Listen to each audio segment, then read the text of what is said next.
રમેશભાઈ, કપિલાબેન ઠાકોરભાઈ, મનીષાબેન કીર્તિભાઈ, રમીલાબેન સરદારસિંહ,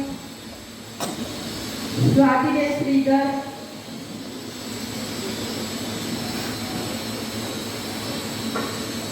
આવો આ બધા રહેલો સ્ટેજ પર દીપ પ્રાગટ્ય કરીશું.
ધન્યવાદ.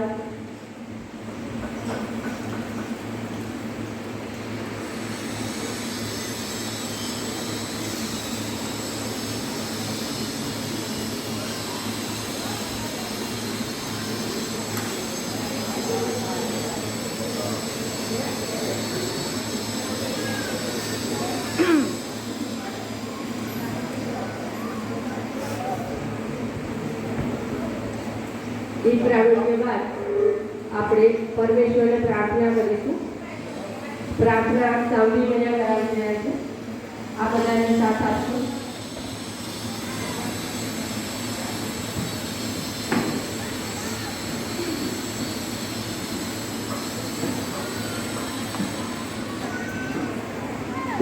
સર્વને ઓમ જય ભગવાન.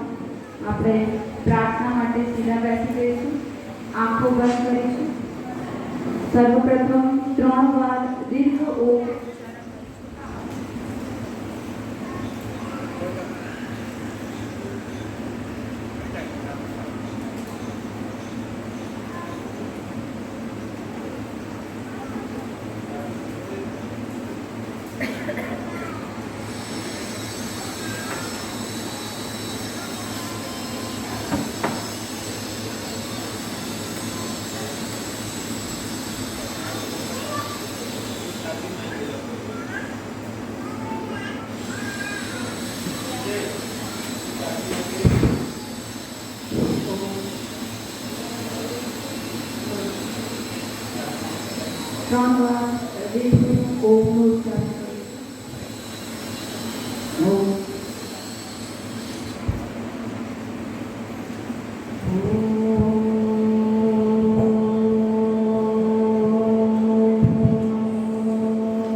पूर्णमिदं पूर्णात् पूर्णमुदच्यते पूर्णस्य पूर्णमादाय पूर्णमेवावशिष्यते। ॐ असतो मा सद्गमय तमसो मा ज्योतिर्गमय मृत्योर्मामृतं गमय।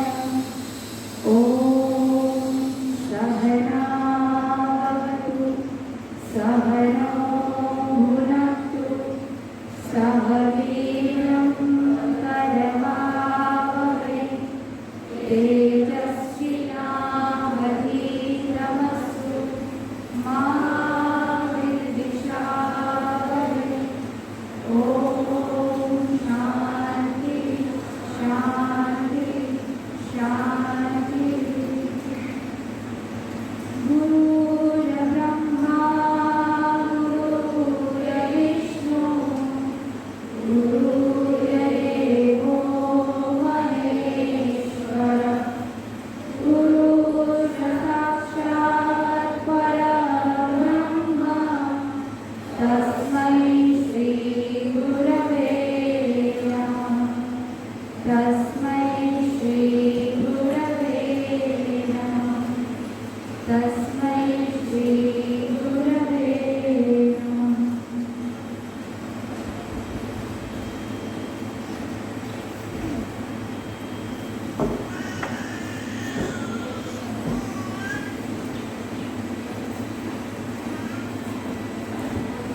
तो जय भगवान।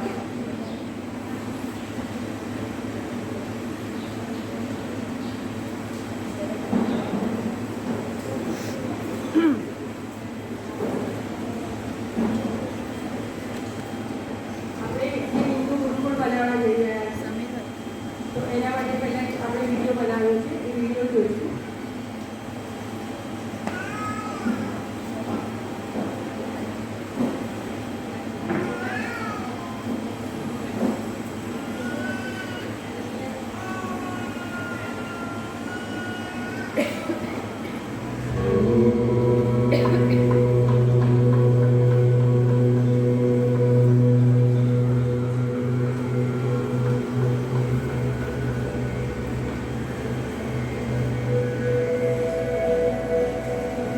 शिवा अवतार भगवान लकुलिश जी के शिव संकल्प विश्व में सनातन संस्कृति पुनरुत्थान।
शिवा अवतार भगवान लकुलिश जी के शिव संकल्प विश्व में सनातन संस्कृति पुनरुत्थान अंतर्गत पूज्य पिता मुनि जी द्वारा हमारे पुरातन गुरुकुल परंपरा के अनुसार सनातन संस्कृति के ज्ञान विज्ञान के साथ आधुनिक शिक्षण एवं स्वसुरक्षा प्रशिक्षण देने भारत देश के गुजरात राज्य के वडोदरा जिले में स्थित सिद्ध क्षेत्र कायावरोहण में हिंदू छात्रों के लिए हिंदू गुरुकुल लकुलिश सनातन संस्कृति विद्यापीठ की स्थापना की जा रही है। हिंदू गुरुकुल में वर्ष 2024 के जून महीने में गुजरात शैक्षणिक बोर्ड द्वारा मान्य अंग्रेजी माध्यम में कक्षा 6, 7, 8 की शुरुआत की जा रही है। हिंदू गुरुकुल में सभी छात्रों को अंग्रेजी माध्यम में शिक्षण के साथ सनातन संस्कृति प्रशिक्षण अंतर्गत प्रतिदिन सुबह संध्या कर्म, यज्ञ, योग, शास्त्र अभ्यास करवाया जाएगा। दिन में सरकार मान्य अभ्यासक्रम अनुसार अंग्रेजी, संस्कृत, हिंदी, गणित, विज्ञान, समाजशास्त्र, कंप्यूटर के शिक्षण के साथ डिजिटल स्मार्ट क्लास में वीडियो प्रशिक्षण माध्यम से भी शिक्षण दिया जाएगा। हिंदू गुरुकुल में सभी छात्रों को स्व सुरक्षा प्रशिक्षण अंतर्गत कराटे, लाठी, तलवार, तीरंदाजी, बंदूक और घोड़सवारी का प्रशिक्षण दिया जाएगा। हिंदू गुरुकुल में सभी छात्रों को भगवद गीता, भारत का संविधान और भारत एवं विश्व के इतिहास का शिक्षण दिया जाएगा। सभी छात्रों को यूपीएससी, जीपीएससी, आर्मी और आईएलटीएस की परीक्षाओं को लक्ष्य में रखकर विशेष प्रशिक्षण दिया जाएगा। हिंदू गुरुकुल के छात्रों को कंप्यूटर प्रशिक्षण, जिम्नास्टिक, विभिन्न खेलों का स्पर्धात्मक प्रशिक्षण, गायन, वादन, नृत्य कला प्रशिक्षण, लघु उद्योग, गृह उद्योग प्रशिक्षण, खेतीबाड़ी, पाककला, प्राकृतिक चिकित्सा का प्रशिक्षण दिया जाएगा। हिंदू गुरुकुल में सभी छात्रों को सनातन संस्कृति अनुसार सात्विक भोजन और ऋतु अनुकूल निवासीय व्यवस्था का आयोजन है। पूज्य प्रीतम मुनि जी का निर्णय है कि हिंदू गुरुकुल लकुलिश सनातन संस्कृति विद्यापीठ द्वारा प्रशिक्षित हिंदू छात्र सरस्वती यानी ज्ञान, लक्ष्मी यानी ऐश्वर्य और काली यानी बल से क्षमतावान बनकर स्वयं स्वस्थ, सुखी, कल्याणकारी जीवन जिए और सनातन संस्कृति अनुसार जीव मात्र के लिए कल्याणकारी और परमार्थ कार्य करने वाले बने। हिंदू गुरुकुल में छात्रों को आधुनिक शिक्षण के साथ सनातन संस्कृति, स्व सुरक्षा प्रशिक्षण, उद्योग प्रशिक्षण, खेतीबाड़ी, पाककला, प्राकृतिक चिकित्सा, खगोल विद्या, नृत्य, गायन, वादन, खेलकूद तथा वक्तृत्व एवं नेतृत्व का प्रशिक्षण दिया जाएगा। आपके परिवार के या परिचितों के हिंदू छात्रों को हिंदू गुरुकुल में अंग्रेजी माध्यम में कक्षा 6, 7, 8 में प्रवेश हेतु मार्गदर्शित करें। हिंदू गुरुकुल में प्रवेश हेतु लकुलिश धाम प्रीतमपुरम कायावरोहण पधारें या हमारे संपर्क नंबर पर कॉल करके मार्गदर्शन प्राप्त करें।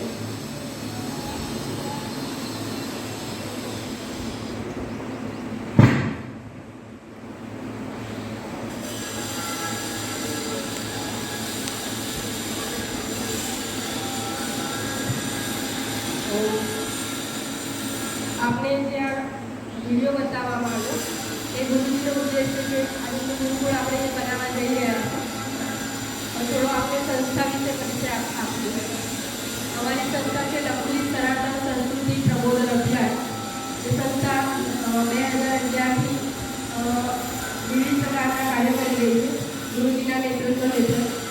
અમે બધા અહીંયાથી યોગ, યજ્ઞ, સેવાકીય પ્રવૃત્તિઓ, मेडिकल कैम्प करवा, पानी बराबर लगावी, चंपल वेचवा, ब्लेंकेट वेचवी एवी विविध प्रकारनी सेवाकीय प्रवृत्तिओ पण करीए छीए।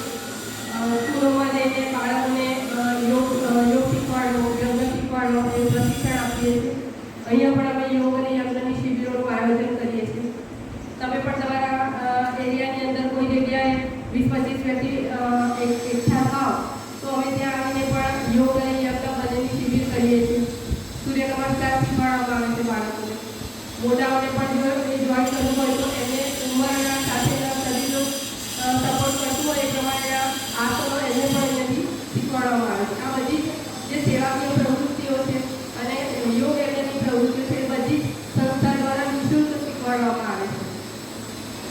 અને ગુરુજીના માર્ગદર્શન હેઠળ અહીંયાથી અલગ અલગ વ્યક્તિઓ તૈયાર થઈને અલગ અલગ એરિયામાં જઈને આ બધા કાર્યો કરે છે. તો તમને બધાને આજે જે આમંત્રણ છે માતૃશક્તિને, આ આમંત્રણનો ઉદ્દેશ ગુરુકુળ છે, જે આપણી પુરાતન પરંપરા છે. તમે બધા જાણો છો કે બધા બાળકો ઇંગ્લિશ મીડિયમમાં ભણે જ છે, પણ ખાલી ને ખાલી એમને ત્યાં આગળ જે મોડર્ન સંસ્કૃતિ શીખવાડવામાં એ જ આવે છે. બાળકોની અંદર જે સંસ્કાર છે એવી વસ્તુઓ સ્કૂલોની અંદર ક્યાંય શીખવાડવામાં નથી આવતી. તમે એની પ્રાર્થનાથી લઈને કોઈ પણ પ્રવૃત્તિ જે જુઓ તો તમને મોડર્ન એટલે કે જે અંગ્રેજી સાથે જોડાયેલી છે કે વિદેશોમાં જે ચાલે છે તે જ ચાલે છે, નહીં કે આપણા જે સંસ્કારો છે કે આપણા જે સાંસ્કૃતિક મૂલ્યો છે એને લઈને કોઈ પણ સ્કૂલોની અંદર બાળકોને શીખવાડવામાં આવતું હોય. તો ગુરુજીનો ઉદ્દેશ્ય જે ગુરુકુળ બનાવવાનો છે એનું મુખ્ય કારણ જ એ છે કે આપણા જે સંસ્કારો છે એ સંસ્કારો બાળકોની અંદર રહે, પાછા આવે. જે બાળકો તમે કેટલી પેઢીઓ જોયું છે કે ઘણા બધા ઘરોની અંદર તમે જાઓ તો ભૂલાઈ ગયું છે. કોઈના ઘરમાં નથી યજ્ઞ થતા, જાતનું પ્રોપર ડે પૂજન કરવામાં આવે છે, ના સંધ્યા શીખવાડવામાં આવે છે, ના સંધ્યા કરવામાં આવે છે. તો જો વાલીઓ જ નથી કરતા તો બાળકો પાસે ક્યાંથી આવવાનું છે? એ જે ભૂલાયેલી પરંપરા છે આપણી એને પુનઃસ્થાપિત કરવાનું કાર્ય ગુરુજી કરી રહ્યા છે. તો એમાં આપણે બધાએ સહયોગ કરવાનો છે અને અહીંયાથી ગયા પછી આપણે એ જ કાર્ય કરવાનું છે કે આપણે જેટલા બને એટલા વધારે લોકોને ગુરુકુળ શું છે એની માહિતી આપવાની છે. બધાને પ્રેરિત કરવાના છે કે તમે પણ તમારા બાળક એકવાર જાઓ, આશ્રમની મુલાકાત લો, ગુરુકુળમાં જુઓ, ત્યાંનું વાતાવરણ જુઓ. જ્યારે આવા મહાન સંત અહીંયા બેઠેલા છે તો એમના સાનિધ્યમાં જો આપણા બાળકો અહીંયા ભણશે, આપણા જે પેઢી છે આપણી એ વધારે મજબૂત બનશે. શિક્ષણ તો કોઈ પણ જગ્યાએ મળવાનું જ છે બાળકોને, ફીસ પણ બધા ભરે જ છે, બરાબર. પણ જો સંસ્કાર જેને આપણે કહીએ છીએ તો અહીંયા કોઈ પણ નાત જાતનો ભેદભાવ નથી. તમે કોને માનો છો એનાથી પણ કોઈ મતલબ નથી. તમે જે દેવી દેવતાને માનતા હો એને માનો, તમે જે ગુરુજનોને માનતા હો માનો, તમે જે સંસ્થાની જોડાઓ. પણ અહીંયા ખાલી ને ખાલી ઉદ્દેશ્ય છે કે આપણા જે સાંસ્કૃતિક મૂલ્યો છે એનું જતન થાય. તો આપ સર્વે અહીંયાથી ગુરુજીના વાત સાંભળીશું અને એથી ગયા પછી મારો ખાસ આગ્રહ છે કે આપ બધા થોડો પ્રયત્ન કરજો કે આપણા દ્વારા 1, 2, 3 બાળકો અહીંયા એડમિશન લે અને આ ગુરુકુળ સારામાં સારી રીતે ચાલે. આ ચાલવાનું જ છે, પણ તમે બધા જાણો છો કે જેમ રામાયણમાં એક ખિસકોલીએ થોડું ઘણું પેલું શરીર પર રહેતી કરી અને ભાઈ હું રામ સેતુમાં સહયોગ છે તો આપણે બધા પણ એક ખિસકોલીના માધ્યમથી થોડો ઘણો સહયોગ કરી અને ગુરુજીના મહાન કાર્યને આપણે આગળ વધારીશું. ઓમ જય ભગવાન.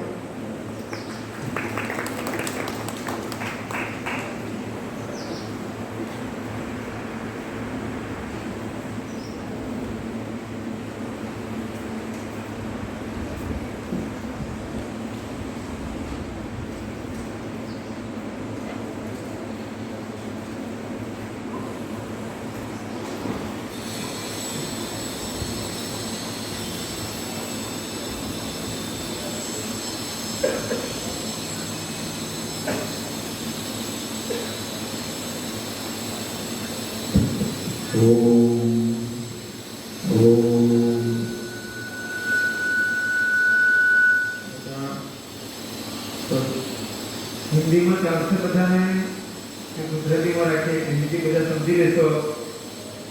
મોટાભાગે હિન્દી સિરિયલો રામાયણ મહાભારત જોતા હોય તો બીજા જે રાજ્યના જ્ઞાનો છે એ નથી આવી શકે એમને પણ લાભ મળશે.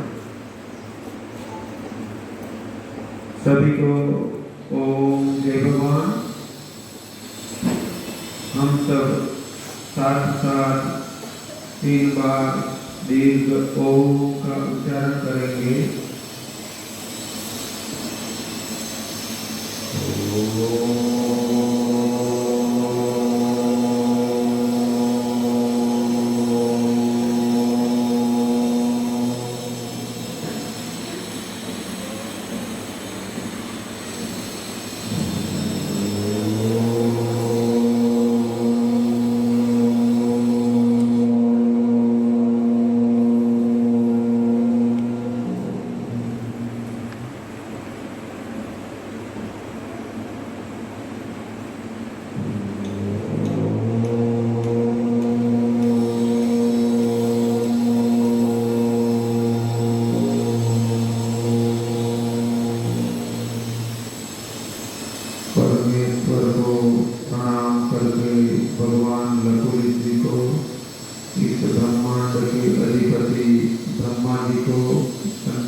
दिव्यात्माओं को, महात्माओं को प्रणाम करके प्रार्थना करते हैं कि हम सबको ऐसी मति, शक्ति, परिस्थिति, आत्मीय जन और संख्या प्रदान करो जिससे हम विश्व में सनातन संस्कृति पुनरुत्थान का उत्तम कार्य नेतृत्व कर सके। हमारे में जो कमियां हो, त्रुटियां हो, अक्षरताएं हो और वह श्रेष्ठ पथ पर आगे बढ़ने में हमारे मार्ग में जो विघ्न बाधाएं हो वह सब नष्ट हो। हम मानव जीवन के श्रेष्ठतम प्राप्तव्य को प्राप्त करेंगे।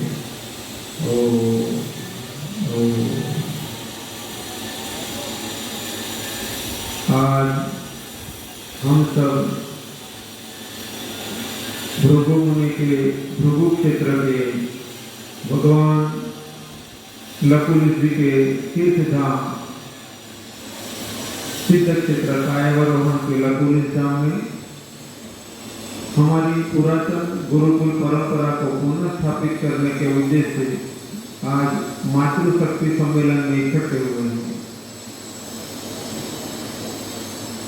मातृशक्ति शब्द से ही हमें पता चलता है कि सामान्यतः पूरे संसार में देखा जाए तो हमारे शास्त्रों ने दो प्रकार की सृष्टि कही, एक संकल्प सृष्टि और दूसरी नर नारी के द्वारा उत्पन्न सृष्टि। देवताओं में संकल्प सृष्टि होती है जिसमें आवश्यकता नहीं है कि माता है या पिता है, तो उसको संकल्प के द्वारा संतान है, तो संकल्प के द्वारा किसी की उत्पत्ति हुई हो। और हमारे पृथ्वी पर अलग अलग जो जनजातियां है या तो प्रजातियां है, सभी में देखा जाए तो नर नारी के द्वारा उत्पत्ति होती है। इस उत्पत्ति में पुरुष और स्त्री का तो समानता है, किंतु शास्त्रों ने क्या कहा? पहले कहा मातृदेवो भव, फिर कहा पितृदेवो भव। तो माता का विशेष योगदान कहा। संतान का पहला गुरु कौन? तो हमारे शास्त्रों में कहा संतान के लिए उसके पहले गुरु माता होती है। एक संतान को सिर्फ गर्भ में पोषण देने का ही कार्य माता नहीं करती है, किंतु गर्भ के धारण करने से लेकर गर्भ के अंदर होकर और गर्भ से बाहर जब जन्म होता है तब उसका पूरा कार्य, संस्कार, उसके जीवन को दिशा देने का काम, उसके मनोबल को ताकतवर बनाने का काम वो माता ही करती है। इसलिए शास्त्रों में माता का स्थान बहुत श्रेष्ठ कहा गया है। इसीलिए जीवन शक्ति को ताकतवर देने वाली माता को लक्ष्य में रखकर हमने इस कार्यक्रम का नाम रखा है मातृशक्ति सम्मेलन।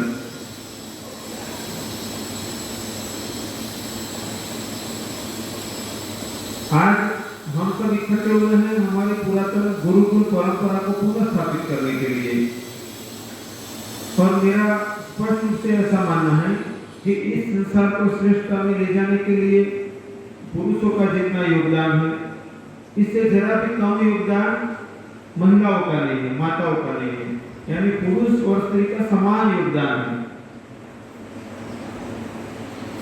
किंतु कभी कभार समाज में ये स्थितियां देखने मिलती है कि ऐसी परिस्थितियां पैदा नहीं होती है जिससे मातृशक्ति को और आगे बढ़ाने में उत्तम अनुकूलता प्राप्त हो। जैसे एक बच्चा जन्म होता है तो वो अंग्रेजी, हिंदी, संस्कृत इत्यादि भाषा नहीं बोलता है। उसकी माता या उसके परिवार में जो भाषा बोली जाती है वही सुनते वह भाषा बोलने लगता है। तो उस प्रकार जिस व्यक्ति को जिस प्रकार का वातावरण मिलता है, अनुकूलता मिलती है, माहौल मिलता है, उस प्रकार वो आगे बढ़ता चला जाता है। सामान्यतः यदि हम देखें कि 10 या तो 100 भाई हो और उनको कहे तो जरा आगे आइए, आकर 10 मिनट कुछ प्रवचन कीजिए ना, तो ना स्वामी जी में कुछ काम का जो कर लूंगा, तो 100 में से 5 भी नहीं बोल सकते हैं। तो अब लगेगा कि बहनों में भी यही बात होती है। तो मतलब ये कि ना तो भाइयों में ना बहनों में, किंतु परिस्थिति हमारी ऐसी नहीं रही, इसलिए हम संकोच महसूस करते हैं। समाज में नेतृत्व की बात हो तो नेतृत्व की बात में भी देखने मिलता है कि नेतृत्व लेने में भी आप देखो तो अलग अलग क्षेत्र के अंदर देखा जाए तो महिलाओं का भी वही योगदान के लिए उनको अनुकूलता मिलनी चाहिए। हमने ये आश्रम की 2011 में स्थापना की, कभी के 14 साल पूरे होंगे, प्रयत्न करते रहे, किंतु वो प्रयत्न इतनी ऊंचाई तक नहीं पहुंचा था। किंतु आज ऐसा प्रथम दिन है। हमने कई बार यहाँ पर महिलाओं को मातृशक्ति को आगे ले जाने के लिए चर्चाएं की, मीटिंगें की, आयोजन किया, किंतु फिर भी उस कार्य इतना आगे नहीं बढ़ा था। बेंगलोर में भी हमने एक बार ऐसा आयोजन किया था कि जिसमें सभी मातृशक्ति ही थी, किंतु अब जब गुरुकुल का कार्य शुरू हो रहा है तभी एक हमने इस आयोजन को आगे बढ़ाने का निर्णय किया कि माताओं को, बहनों को भी वह मौका मिलना चाहिए और उनका भी योगदान, उनका भी ज्ञान, उनकी भी क्षमताओं का उपयोग समाज के लिए होना चाहिए। यदि देखा जाए तो गांव के अंदर 5-7 महिलाएं बैठी है, भजन इत्यादि का आयोजन है, तो ज्यादातर सभी खुलकर बातें करते हैं, आपस में बोलते भी हैं, कोई भी बातें करनी होती है, भजन गाना हो तो। किंतु जब वह 5-15 से लेकर तो 200-500 तक यदि इकट्ठा हो जाए तब थोड़ी झिझक से महसूस होती है। समाज का एक व्यक्ति, चाहे तो पुरुष हो या स्त्री हो, वो अपना जीवन, अपने परिवार का जीवन और कुछ व्यवस्थाओं को अच्छे बनाने के लिए प्रयत्न करता है। किंतु समाज निर्माण में, वर्तमान और आने वाले भविष्य के निर्माण में उनको भी अपना मौका मिले और वो भी कार्य करें, ऐसी एक व्यवस्था खड़ी करने का एक प्रयत्न होना चाहिए। हाँ, इतना जरूर है कि हम सब चाहेंगे वैसा ही हो जाएगा ऐसा जरूरी नहीं है, किंतु हम अपनी अच्छी बातें रख सकते हैं और उस बातों में से कुछ न कुछ बातें जोड़कर समाज का निर्माण होता है। जैसे एक धागा होता है, एक डोरा हो, उसको तोड़ना आसान है, किंतु यदि 1000 धागे, 1000 डोरा भिगा कर देवा, 1000 धागे इकट्ठा करके उसको ठीक से जोड़ जोड़ कर मोड़ दिया जाए, गोल बड़ चढ़ा देवा, वो रस्सी बन जाती है, जोड़ बन जाए, पर उसको तोड़ना कठिन होता है। इसी प्रकार समाज का निर्माण एक व्यक्ति जोड़कर व्यक्तियों का समूह बनता है और समाज निर्माण होता है। जरूरी नहीं है कि सभी व्यक्ति क्षमताहीन हो, किंतु निश्चित ये है कि सभी व्यक्ति क्षमताहीन हैं।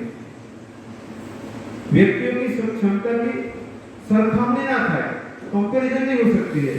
जैसे कोई किसी से पूछे कि सफरजन यानी सेब, चीकू, केला और अंगूर, द्राक्ष, इस चारों में से श्रेष्ठ कौन सा फल? आ चारों में उत्तम फल तो अलग अलग व्यक्ति के लिए अलग अलग होगा। किसी को द्राक्ष खाना अच्छा लगेगा, किसी को केला अच्छा लगेगा, किसी को सेब, सफरजन अच्छा लगेगा, किसी को चीकू अच्छा लगेगा। यदि किसी से पूछा जाए गेहूं की रोटी, मक्की की रोटी, चावल, बाजरे की रोटी, इन चारों में से अच्छा खाना क्या हो सकता है? कोई कहे મને તો ઘઉંની રોટલી ખાવી ગમે, કોઈ કहे આપણને ઘઉંની રોટલી ના મળે ચાલે, 4 દિવસ ભાત હોય ને તો આપણું કામ ચાલી જાય, यानी चावल होगा तो अपना काम चल जाएगा। तो मतलब ये हुआ कि हम यही व्यक्ति श्रेष्ठ है, यही श्रेष्ठ है ऐसे नहीं, किंतु आप सब में कुछ श्रेष्ठता है, कुछ मेरे में है, कुछ आप में है। हम हमारी सबकी श्रेष्ठताएं जोड़ेंगे तो जैसे धागे जोड़कर रस्सी बन जाती है, ऐसे इस समाज का निर्माण में हम सबका योगदान होगा। हम कितना रहेंगे इस संसार में, इस शरीर में। एक बच्चा समुद्र किनारे उसके दादा के साथ गया, शुक्रवार दादा ने साथ समुद्र किनारे गए हो तो उसने कहा कि दादा मुझे ये समुद्र के किनारे से बुलबुला घर ले जाना है, मारा परकोटो घेर ले गयो छे। समुद्र किनारे पानी किनारे जो था એટલે પરકોટા બને તો છોકરો કે દાદા મારો પરકોટો ઘેર લઈ જવો છે। દાદા કે બેટા પરકોટો ઘેર ના લઈ જવાય, અહીંયા તારે જોવા હોય તો જોઈ શકે। तो बच्चा रोने लगा मुझे बुलबुला घर ही ले जाना है दादा। दादा ने समझा बेटा कि आइसक्रीम खानी थी ना, अभी यहाँ से जाकर तुरंत आइसक्रीम खिलाते हैं, मुझे आइसक्रीम नहीं खानी है, मुझे बुलबुला है तो परकोटो, मुझे बुलबुला घर ले जाना है। दादा ने कहा कि बेटा तू कह रहा था मुझे साइकिल लानी है, नहीं अभी जाकर पहले नहीं साइकिल लेकर फिर घर जाते हैं, मुझे साइकिल नहीं चाहिए, मुझे ये बुलबुला परकोटो घर ले जाना है, गोल गोल रास्ता है कि समुद्र किनारे से बुलबुला घर पे लाए जा सके। राजा ने कहा हम ऐसे करेंगे, घर पे थोड़ा पानी में साबुन रखेंगे और पानी मिलाएंगे, फिर इसमें पाइप रखेंगे, फूंक लगाएंगे, बहुत बुलबुले बनेंगे, घना परपोटा बन से। बच्चे ने कहा मुझे बहुत बुलबुले नहीं चाहिए, मुझे ये समुद्र किनारे वाला बुलबुला ले जाना। बोलो 6 रुपए आपके पास कोई नहीं पास कोई उपाय? ये तो फूटने के लिए ही बनेंगे। 5-10 सेकंड फूटना ही फूटना है उसका, बस वो 5-10 सेकंड में फूटता है। वो छोटा बुलबुला होता है, 50-60 किलो का बुलबुला हमारा है, ये 4-5-6 फीट का, और 50-60-30-35-40-50-60-70 किलो का ये बुलबुला, वो 5-10 सेकंड में फूटता है। ये 50-70-60-70-80 साल में फूटता है। फूटना तो पक्का ही है, चाहे उसको कितना घी दूध खिलाओ, मेथी पात खिलाओ, कि फिर उसको कितना फल खिलाओ, कुछ भी करो, कितने भी डॉक्टर परिचित हो, कितने भी रुपया जमीन हो, कितना फूटना पक्का है। अपने आजूबाजू कोई એવું છે કે 150 વસ્તુ હોય? કોઈ નથી। ધનવાન પણ ગયા, गरीब પણ ગયા, राजा रंग संत फकीर सब चले गए यहाँ से। तो हमारा जीवन भी ऐसा है, कितना रहेंगे हम इस संसार में? कितने वक्त? 10 साल, 20 साल, 50 साल, 70 साल, कोई दिन तो जाने का आएगा। और खाली हाथ आए हैं और जाएंगे कभी खाली हाथ जाएंगे। एक सिकंदर नाम का व्यक्ति दुनिया को जीतने निकला था, उसकी बहुत संपत्ति थी उसके पास। उसने कहा कि जब मेरा शरीर छूट जाए तो मुझे स्मशान में ले जाओ, या तो अंतिम विधि के लिए ले जाओ, तो मेरी शव यात्रा में दोनों हाथ खुले रखना बाहर की ओर, उसको बाहर रखना और खुला रखना कि लोग देख सके कि विश्व विजेता बने हुए निकला हुआ ये व्यक्ति आखिर में वो भी खाली हाथ गया। हम क्या ले जाएंगे? कुछ भी नहीं। और मुख्यतः जीवन की एक धारा होती है अपने लिए और अपनों के लिए। मारा माटे माराओ माटे, तू मारा माटे जीवन जीव, माराओ माटे पति पत्नी बाळको परिवार એટલા માટે હું जीवन जीव। एक तो जीवन की मुख्य उपाधि होती है। थोड़े लोग ये होते हैं कि अपने और अपनों के लिए तो जीऊंगा या तो जीऊंगी, किंतु औरों के लिए भी परमात्मा भी काम करेंगे। પોતાના માટે પોતાના પરિવાર માટે તો જીવો, પણ કેટલા કાર્ય એવા હોય કે જેમાં કોઈ સ્વાર્થ નહીં, फक्त परमात्मा भलाइना माटे जीवन जीवन। तो आज हम इकट्ठे हुए हैं, वह इसी कार्य के लिए वो इकट्ठे हुए हैं और ये तय करते हुए, सोचते हुए कि बुलबुला कोई दिन तो फूटेगा, जाने से पहले मैं कुछ काम तो ऐसा करूं कि जो काम मेरे अपने स्वार्थ के लिए नहीं है, न तो मेरे परिवार के लिए है, क्योंकि ये कार्य ऐसे हैं कि संसार का भलाई के लिए, समाज के भलाई के लिए। कोई हमें पूछे कि आप क्या करोगे, इसमें क्या काम करोगे, संसार के भलाई का आप कौन सा बड़ा काम कर लोगे? एक कहानी आती है कि राम समुद्र पर सेतु बना रहे थे, वानर बड़े बड़े पत्थर रख रहे थे, राम नाम लिखकर पत्थर रखते थे, पत्थर तैर रहे थे। गिलहरी किसको लेके आ गई? तो गिलहरी आई।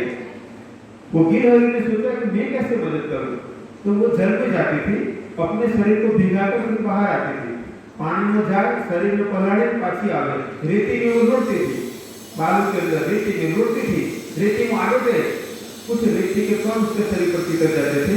जो पत्थर रखे होते थे उसका जहाँ जॉइंट आता था, पत्थर जुड़ा हो जगह हो गया, वहां जाकर वो लौटती थी, वहां आड़ उठती, तो रेती के कण उस बीच की जगह में फिट हो जाते। यदि मदद करने की इच्छा हो, परमात्मा की इच्छा हो, तो कुछ ना कुछ हम काम कर सकते हैं, छोटे छोटे भी काम कुछ कर सकते हैं, और छोटे छोटे कामों को जुड़कर मोटा काम हो जाता है। किंतु कभी कभार होता क्या है, एक बार एक बादशाह ने जाहिरात की कि अपने नगर में जितने भी लोग रहते हैं उन सबको यहाँ पर एक भोज है, ये गांव के बीच में, नगर के बीच में, उस भोज में कल सुबह 1 लोटा दूध डालना है। तो बादशाह कह रहा था कि नगर वाले उनके बहुत काम करते हैं, तो उन्होंने जाहिरात करवाई, नगड़ा बता रहा, ध्रिजांग, कल सुबह में सभी लोग 1-1 लोटा जल, 1-1 लोटा दूध यहाँ इस नगर के बीच के भोज में डालना है। सभी नगरवासियों को घर घर से 1-1 लोटा दूध भोज में डालना है। दूसरे दिन दोपहर का वक्त हुआ, बादशाह और कई लोग भोज लेने के लिए गए, सबने सोचा था कि हौज दूध से छलोछल भरा होगा, तो जाकर देखा तो जल का स्विमिंग पूल जैसा लग रहा था, पानी भी भरा हुआ था। उन्होंने सोचा कैसा क्यों हुआ होगा। ज्यादातर लोगों ने सोचा कि सभी लोग दूध डालने ही वाले हैं, तो हम लोटा पानी डाल देंगे तो क्या फर्क पड़ेगा। तो सभी ऐसे सोचने लगे, બધા તો દૂધ નાખવાના છે ત્યારે આપણે મોટો પાણી રેડી દઈશું તે અમને બધાને ખબર પડે નહીં, એટલે મોટા ભાગે એમ વિચારે બધા પાણી જ રેડી નાખે તો दूध अंदर દેખાય કે પાણી ભરેલું થઈ ગયું। संसार में भी ऐसी चीज होती है। हम सोचते हैं कि हमारे धर्म के लिए हमें क्या करने की जरूरत है, हम काम नहीं करते हैं। देखो 2500 साल का क्रिश्चियन ईसाई धर्म में 2500 वर्ष है दुनिया में फैल गया। 1500 वर्ष का इस्लाम, मुसलमान इस्लाम धर्म में 1500 वर्ष है दुनिया में फैल गया। पर हम लोग सोचते हैं हमें कुछ करने की जरूरत नहीं है। आज विश्व में एक भी देश ऐसा नहीं जिसको ऐसा कहा जाए कि पूरा हिंदुओं का देश है। एक नेपाल था, वह भी लोकशाही आ गई। लोकशाही तो अच्छी बात है, किंतु धीरे धीरे हिंदुत्व पर झटका लगने लगा, खूब ना लगा। भारत देखो, भारत में 9 राज्यों में हिंदू लघुमती में છે, આપણા 9 राज्यों में हिंदुओं संख्या ઓછી થતી ગઈ। ક્યાં સુધી આપણે સુધારીશું, ક્યાં સુધી આપણે વિચારીશું તો આપણે કશું નથી કરવાનું। અને પેલા પેલી જ્ઞાતિના છે, પેલા પેલી જ્ઞાતિના છે, આપણે આપણી જ્ઞાતિનું વિચારો, પેલા પેલી જ્ઞાતિનું। જો આશ્રમના ગેટમાંથી અંદર આવે એટલે એક જ જ્ઞાતિ છે અહીંયા હિન્દુ। આશ્રમના રસોડે બધા જમવા બેસે એટલે હું પણ બધાની વચ્ચે જમવા બેસું। તમારામાંથી કેટલાક મેંગાડી મારી સાથે આશ્રમના રસોડે જમ્યા પણ હશો। એક પંગત બેસવાનું, કોઈ જ્ઞાતિ का भेदभाव नहीं। मिनिस्टर आवे हो तो पण ते जमવાનું, मजदूर हो तो पण ते जमવાનું, मिनिस्टर हो या मजदूर हो, संत हो या गृहस्थी हो, सबके लिए एक समान खाना, एक पंगत में बैठकर खाना, कोई ज्ञाति का भेदभाव नहीं। हिंदू हो बस इतना ही पूरा है। तो हम यहाँ पर प्रयत्न कर रहे हैं कि सीखने का, आश्रम के अंदर रहने का खर्चा नहीं है, चार्ज नहीं है किसी से कि भाई आप 2 दिन रहोगे इतना रुपया, 5 दिन रहोगे इतना रुपया, ऐसा नहीं है। न खाने का कोई चार्ज है, न सीखने में जाति पाति का भेदभाव है, ये सीखना हो, योग सीखना हो। यहाँ गौशाला है, आप देखो तो 100 से भी ज्यादा संख्या है, गौ माता की सेवा होती है। मेडिकल कैंप का कभी कभी आयोजन होता है। हमारा 2-4 दिवस की पर्वों में आयोजन चालू है, कई 2-4 दिन से चाव लगाने का आयोजन चल रहा है। कई मठ के गुजरात के, कुछ प्रांत के अंदर मठ के और पक्षियों के लिए जल पात्र मिट्टी का उसका वितरण चल रहा है। तो ऐसे कई कार्यक्रम चल रहे हैं। स्लीपर बांटते हैं गर्मियों में, आपके कई गाँव में तो पता भी होगा, कासर की गाड़ी आती थी, स्लीपर दे जाती थी, आपके गाँव में जो भी जरूरत वाला हो, गरीब हो जिसको ठंडी में ब्लैंकेट बांटते थे, वो भी यहाँ कायर के आसपास के बहुत से गाँव में पता होगा कि यहाँ से कासर की गाड़ी आती थी, ठंडी में ब्लैंकेट देती थी कि तुम्हारा गाँव में खरेखर जो गरीब हो जैसे कसी व्यवस्था ना हो એને આ બ્લેન્કેટ આપજો। कोरोना સમયે કે આપણે સીટ બનાવી હતી, એક વ્યક્તિના માટે 2 વ્યક્તિ, 3 વ્યક્તિ, 4 વ્યક્તિ સાબુથી, તેલથી, દીવાસળીથી માંડીને બધી જ વસ્તુઓ એમાં કે એમને ઘેર જઈને પહોંચાડી દેવાની। तो हम आश्रम से प्रयत्न करते हैं कि सेवा कार्य हो और जाति पाति के भेद के बिना। और कौन किसी को मानता है इस आश्रम में, किसी को पूछते ही नहीं। आप जिस भगवान को मानो हिंदू बने रहो, जिस गुरु को मानो हिंदू बने रहो, तो ये आश्रम का कार्य है। अब आज हम इकट्ठे हुए गुरुकुल परंपरा के लिए। तो गुरुकुल परंपरा क्यों? भगवान राम वशिष्ठ मुनि के गुरुकुल में गए थे, वशिष्ठ मुनि के पास गए थे, वहां पर विद्या प्राप्त की थी। वशिष्ठ मुनि ने भगवान राम को विद्या दी थी। उस जो ग्रंथ है, क्या विद्या दी थी उसके बारे में थोड़ी जानकारी है। योग वशिष्ठ महारामायण ग्रंथ है। भगवान कृष्ण सांदीपनि मुनि के आश्रम में गए थे। और आपने ज्यादातर को पता होगा कि सुदामा कृष्ण भगवान को से लाटा कापा जता था, वरसाद पड़ो ना, बड़ी घटनाओं आवे। जो भगवान भी कृष्ण भी गुरुकुल में रहते थे तो वो भी लकड़ियां काटने के लिए जाते थे। तो हमारे यहाँ ऐसी परंपरा थी। यहाँ पर बड़े बड़े गुरुकुल थे। 1850 में ब्रिटिश गवर्नमेंट ने सर्वे करवाया। 1850 में अंग्रेज सरकारे भारत में सर्वे करावी। कुल करीब 7.5 लाख गांव थे और 7,32,000 जितने गुरुकुल थे। 7.5 लाख जितना गांव और 7,32,000 जितना गुरुकुल, यानी लगभग गाँव गांव गुरुकुल। 1857-58 में ब्रिटिश गवर्नमेंट एक कानून लाई, एक नियम बनाया, शिक्षण नियम, शिक्षण कानून, एजुकेशन एक्ट, कि भारत में जितने गुरुकुल चल रहे हैं वो सब गलत है, असंवैधानिक है, गैर कानूनी थे, ये सबको बंद कर दिया जाए। और उस गुरुकुलों को बंद करा दिया गया, तोड़ दिया गया, हत्या की गई, जला दिए गए, नष्ट कर दिए गए। ये हमारे इतने बड़े शत्रु थे कि हमारी शिक्षण परंपरा को ही खत्म करवाया।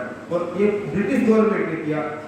और उसी वक्त ब्रिटिश का गवर्नर था मैकोले, उसने ब्रिटिश गवर्नमेंट को इंग्लैंड में लंदन में અહીંથી પત્ર મૂક્યો કે ભારતવાળા આપણે ભારત છોડીને પાછા ઇંગ્લેન્ડ ચાલ્યા જઈએ તો પણ હવે આ ભારતવાળા લોકો આપણા કાયમ માટે ગુલામ બનેલા રહેશે, એવું આપણે बड़ी शिक्षण આપીએ। सदैव के लिए ये लोग हमारे गुलाम बने रहेंगे, ऐसी शिक्षण व्यवस्था हम यहाँ पर करते हैं। ये देखो अंग्रेजों ने किया। और मुसलमानों ने क्या किया? मुसलमानों ने गुरुकुलों को तोड़ दिया, जला दिया। हमारे यहाँ एक तक्षशिला विद्यापीठ, भगवान राम के छोटे भाई थे भरत और भरत के पुत्र थे तक्ष के नाम से एक नगरी बसाई गई थी तक्षशिला। तक्षशिला नगरी में पाकिस्तान में रावलपिंडी नाम नगर છે જે પહેલા તક્ષશિલા નગરી હતી એની રાજધાની, जहाँ तक्षशिला नाम की विद्यापीठ जहाँ पर बनाई गई थी। हजारों छात्र वहाँ पढ़ने के लिए आते थे। चाणक्य नाम को तो सांभळ्યું હોય, चाणक्य नाम के महान आचार्य वहाँ पढ़ाते थे और भी अनेक आचार्य थे। और बच्चों को शिक्षण प्रदान करते थे, सिखाते थे कि मातृदेवो भव, पितृदेवो भव, आचार्य देवो भव। अपने माता पिता की सेवा सम्मान करो, बड़े बुजुर्गों का सेवा सम्मान करो, गरीब का अपमान न करो, समाज की सेवा करो, ज्ञान विज्ञान को आगे बढ़ाओ। मुसलमानों ने तोड़ दिया। बिहार में नालंदा विद्यापीठ थी, 10,000 से ज्यादा बच्चे पढ़ते थे। बहुत से विषयों पर वहाँ पर खगोल विद्या यानी आकाश के तारों के बारे में ज्ञान दिया जाता था, भूगोल का ज्ञान दिया जाता था, संस्कृत का ज्ञान दिया जाता था, योग यज्ञ सिखाया जाता था, शस्त्र विद्या, शास्त्र विद्या सब कुछ सिखाया जाता था। मुसलमानों ने तोड़ दिया, उसकी लाइब्रेरी को जलाई तो 3 महीने से भी ज्यादा वक्त तक उसकी आग जलती रही। ऐसे एक वल्लभ विद्यापीठ, विक्रमशिला विद्यापीठ, ऐसे बहुत सी विद्यापीठ उन्होंने खत्म कर दिया। कुल मिलाकर मुस्लिम आक्रमण के वक्त और क्रिश्चियनों ने मिलकर हमारी गुरुकुल परंपरा को नष्ट कर दिया। और फिर क्या आ गया? फिर आ गया ब्रिटिश एजुकेशन सिस्टम। भारत देश आजाद हुआ, पहले शिक्षण मंत्री, दूसरे शिक्षण मंत्री ने जो शिक्षण नीतियां बनाई उसमें हमारी परंपरा को नष्ट कर दिया गया, हमारे इतिहास को बदल दिया गया। परिणाम यह आ गया, आज 100 बच्चों से बिठाकर पूछा जाए, कागज में पहला लिखा जाए कि मातृदेवो भव, फिर 3 लाइनें खाली रखी जाए और बच्चों को कागज पे दे दिया जाए और कहा जाए कि बाकी की 3 लाइनें भरो। 100 में से 25 बच्चे भी नहीं लिख पाएंगे कि मातृदेवो भव के बाद पितृदेवो भव आता है, आचार्य देवो भव आता है, अतिथि देवो भव आता है, 25 बच्चे भी नहीं लिख पाएंगे। ये उन्होंने सिखाया हमें। हमारी संस्कृति सिखाती गौ माता को प्रणाम करो, धरती माता को प्रणाम करो, सूर्य को प्रणाम करो। यदि सूर्य नहीं है तो हम भी नहीं जी पाएंगे, यदि धरती नहीं है तो हम कैसे जिएंगे। और गौ माता नहीं है, एक जर्सी नहीं यानी खुंदवाड़ी गाय, यदि गौ माता नहीं है तो यज्ञ नहीं होगा, देव शक्ति की बलवान नहीं रहेगी और संसार में सब परिस्थिति विकृत हो जाएगी। तो गौ माता को प्रणाम करो, सूर्य देव को प्रणाम करो, धरती माता को प्रणाम करो, पीपल को प्रणाम करो, साधु संतों को प्रणाम करो, देवी देवताओं को प्रणाम करो। ये सब सिखाया जाता था, इन्होंने इसको बदल दिया। परिणाम की स्थिति आ गई कि ज्यादातर परिवारों में घर में 5 लोग रहते हो, दिया तो करते हैं किंतु 5 में से कितना दियो करे है? एक व्यक्ति, मोटा भागना घर में 5 व्यक्ति रहता है, मोबाइल बधाना अलग अलग, खुद પોતાનો મોબાઈલ ચાર્જ કરે બધા, પણ દીવો કરવાની વાત તમે દીવો કરી લેજો, અમારા બધાનું વાઈફાઈ ચાર્જિંગ થઈ જશે, એવું થાય ખરું? કો મોબાઈલનું ચાર્જિંગ અલગ અલગ, પેટનું ચાર્જિંગ બધા પોતપોતાનું કરે, પણ જો દીવો પૂજા કરવાની વાત આવે તો મમ્મી તમે દીવો કરજો, મને નથી। तो ये देखो, ये शिक्षण प्रथा पहले ऐसा नहीं था। जो शिक्षण प्रथा थी सबको सिखाया जाता था कि जैसे पेट का चार्जिंग की जरूरत है ऐसे जीवन के चार्जिंग की भी जरूरत है। और जीवन का चार्जिंग के लिए भगवान का नाम लो, जिसमें आपकी श्रद्धा हो भगवान का नाम लो, पूजन करो, प्रार्थना करो, योग करो। क्योंकि वर्तमान में स्थिति कमजोर हो गई, आज के बच्चों को देखें बहुत कम स्थिति ऐसे रही। तो गुरुकुल परंपरा की जरूरत है।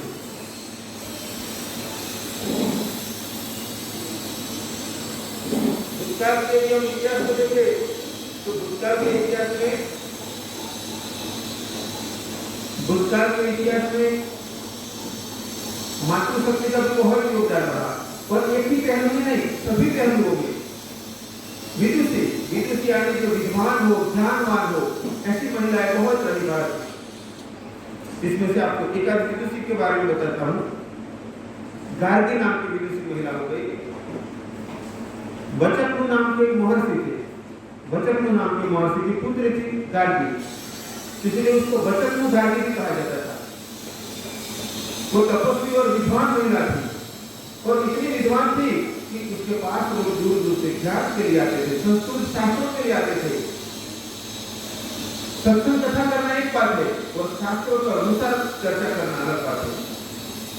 और हमारा बृहदारण्यक है उपनिषद, जिसके अंदर गार्गी और याज्ञवल्क्य ऋषि का संवाद है।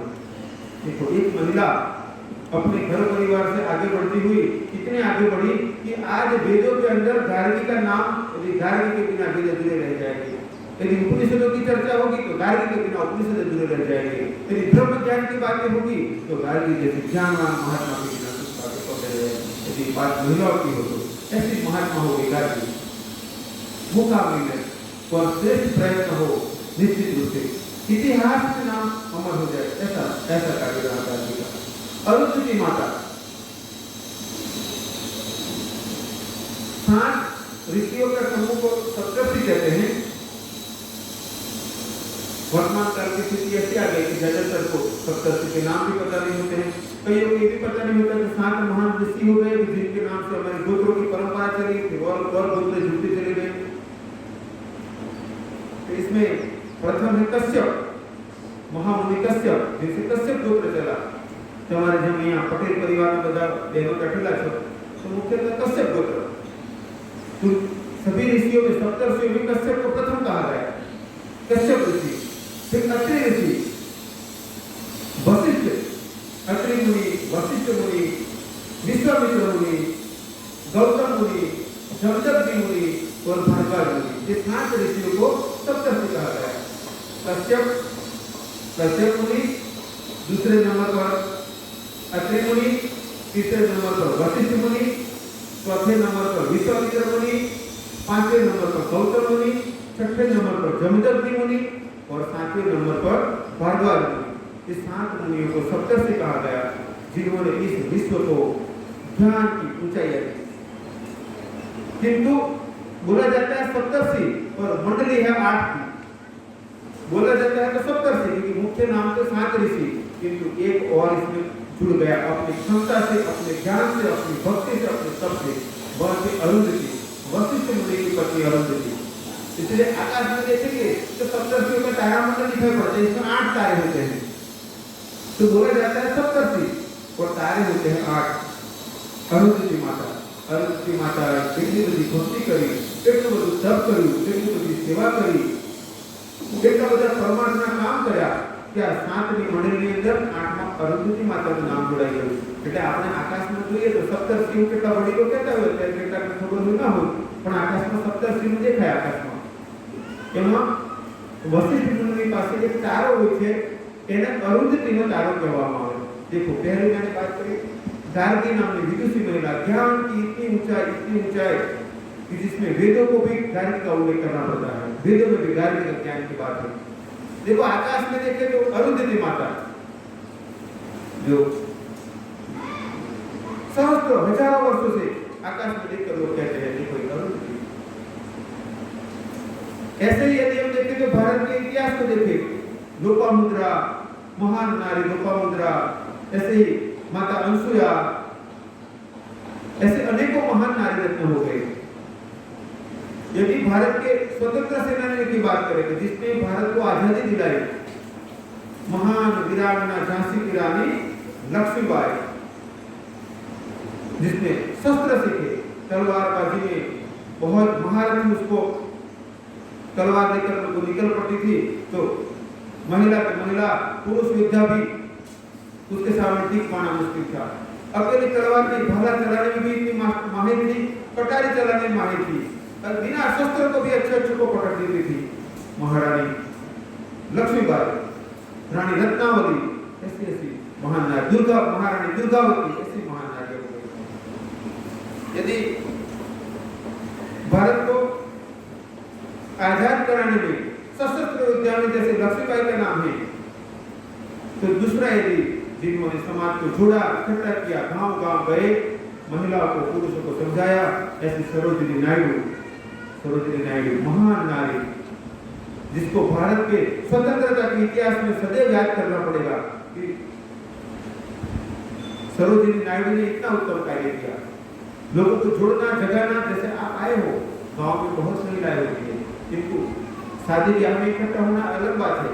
नवरात्रि में गरबा इकट्ठा हो तो आप नहीं जाओगे बुलाने के लिए, तब भी तो मंडली इकट्ठी हो जाएगी।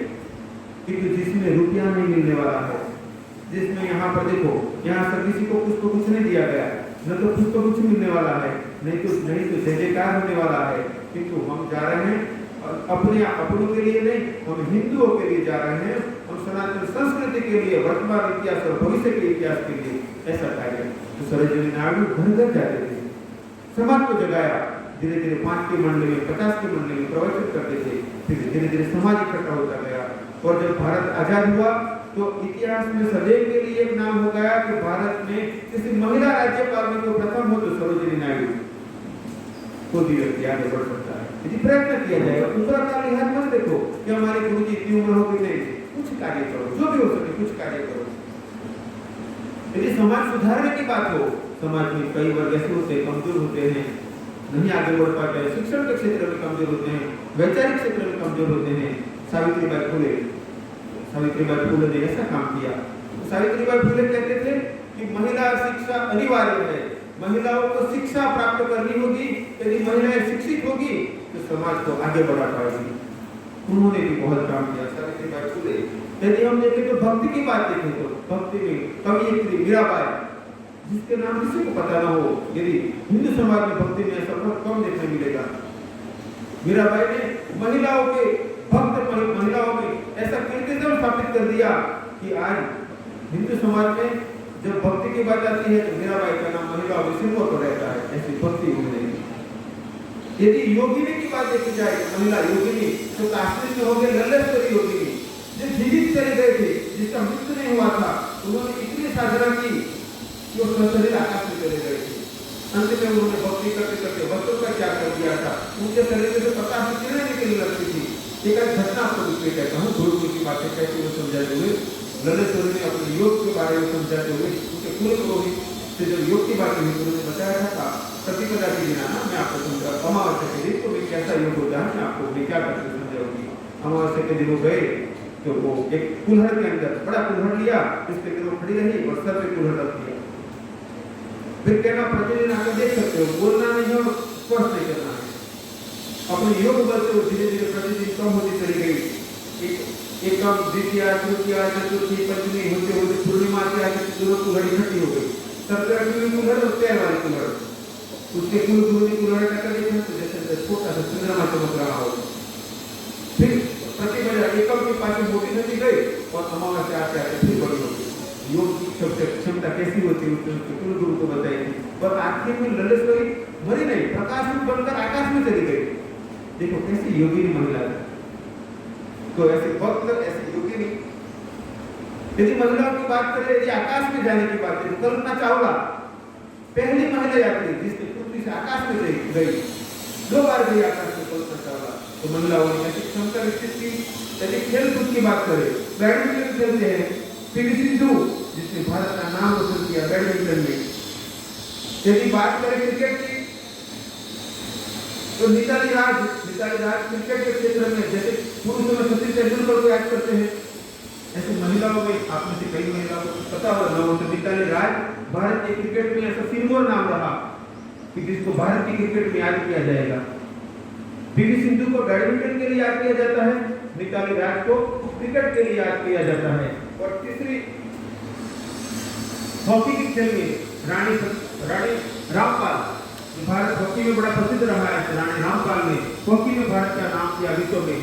तो मैं आपको थोड़े अलग अलग नाम बता रहा हूँ, चाहे विदुषी गायत्री हो ज्ञान की बात में, या तो आकाश के तारामंडल में अरुंधति हो, या तो अवकाश ऐसी कल्पना चावला हो, या तो युद्ध करने वाली रानी लक्ष्मीबाई हो, या तो महान भक्त मीराबाई हो, या तो खिलाड़ियों में देखो पीवी सिंधु हो, या तो योग में ललितेश्वरी हो, महिलाओं का भारत में योगदान रहा है और आज हम सब इकट्ठे हुए हैं।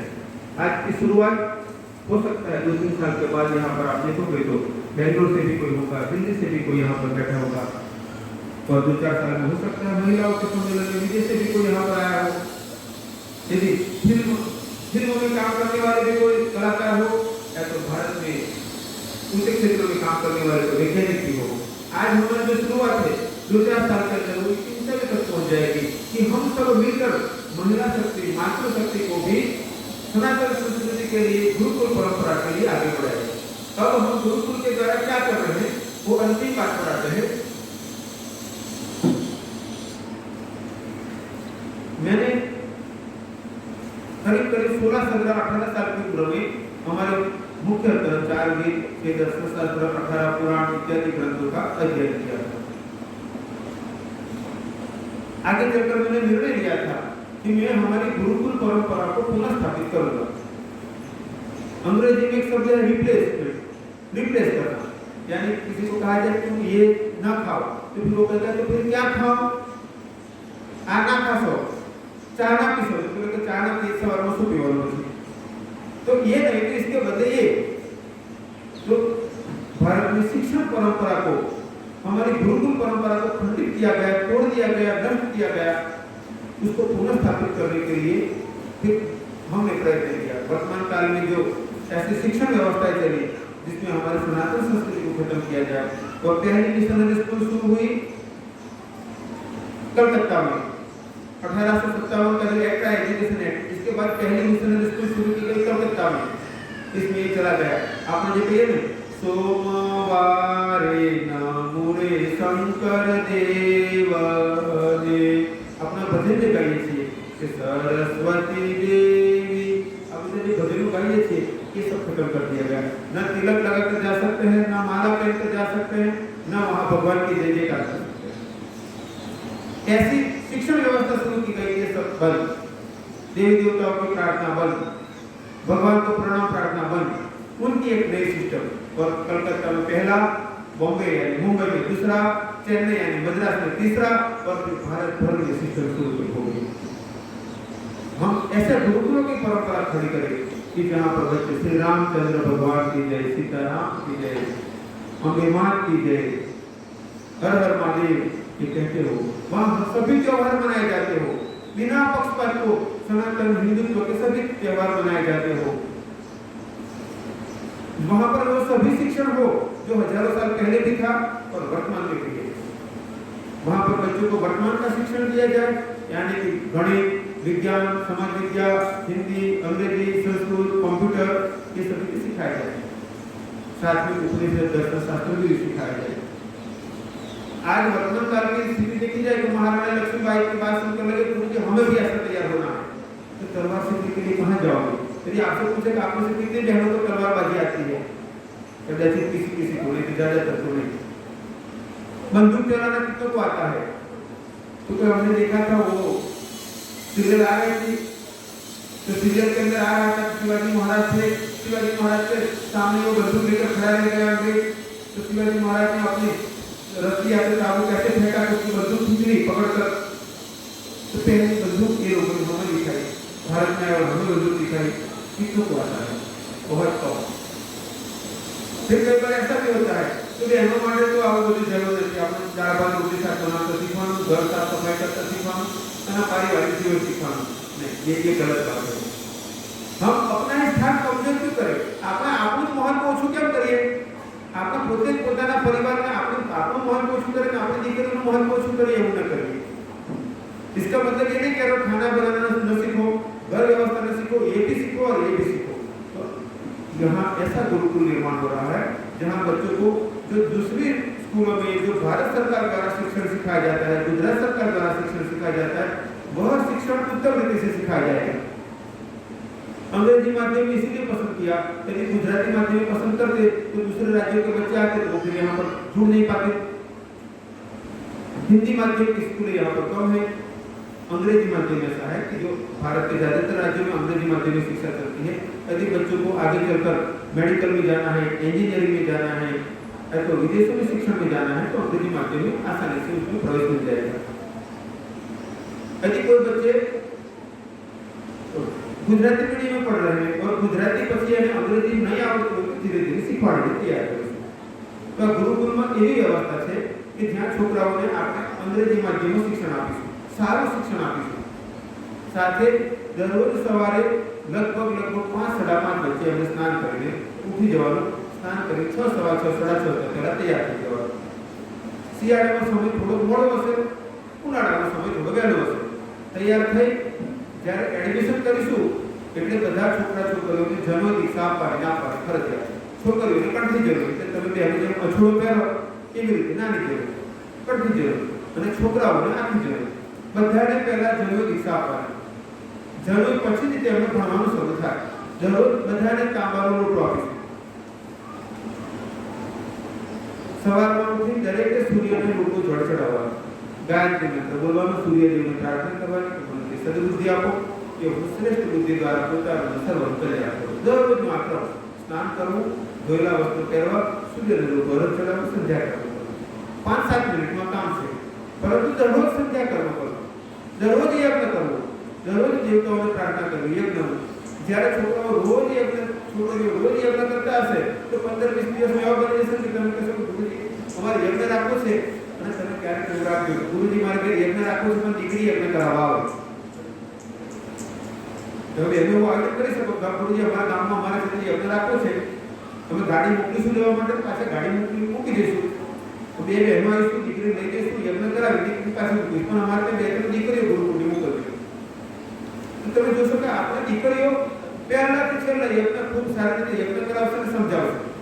તમે કોઈ ગુરુજી સંધ્યા કર્મ કરતા શીખવું છે, દીકરીઓ શીખવું છે કે આવી રીતે સૂર્યને અર્ઘ આપવાનું, આવી રીતે તિલક કરવાનું, આવી રીતે પ્રાર્થના કરવાની, દરરોજ યોગ કરવાનો, દરરોજ છોકરા છોકરીઓને યોગ કરવાનો, 15-20 મિનિટ 25 મિનિટ દરરોજ યોગનો અભ્યાસ। એટલે તમારે યોગ શિબિર રાખવી હોય તો પણ છોકરીઓ આવશે, તમે જોશો કે 6માં ભણતી 8માં ભણતી દીકરીઓ, 9માં ભણતી દીકરીઓ આવી 25 જણા બેઠી છે અને બધા કહેશે કે આવી રીતે હળવો પ્રાણાયામ કરવાનો, આવી રીતે આસન કરવાના, તમને ઘૂંટણની તકલીફ હોય તો આ આસન કરવાના, આ તમને છાપી ઘેરો આપું છું, આ જોજો આટલા આસન વગેરે કરજો। જેને એસિડિટીની તકલીફ હોય તો ખાવા માટે ખ્યાલ રાખજો, આવા આસન પ્રાણાયામ કરજો। જેને બીપીની તકલીફ હોય તો આ પ્રાણાયામ આસન કરજો, આ છાપીઓ આપું છું, તમને પહેલા શીખવાડજો। તો આપણા પરિવારની આપણું દોસ્તી 8માં 10માં ભણતી દીકરી, એ સિવાય આપણે તેમને ઉપનિષદ દર્શન શાસ્ત્રો શીખવાડવું। એટલે દરરોજ 15-20 મિનિટ માટે 25 મિનિટ માટે બેસવાનું, શાસ્ત્રના 1-2 શ્લોકો વારે વારે બોલવાના, એનો અર્થ સમજવાનો અને અર્થ સમજાવવાનો। જેમ આપણે પ્રાર્થના કરી અસતોમાં સતગમય, તમસોમાં જ્યોતિર્ગમય, મૃત્યોમાં અમૃતમ ગમય।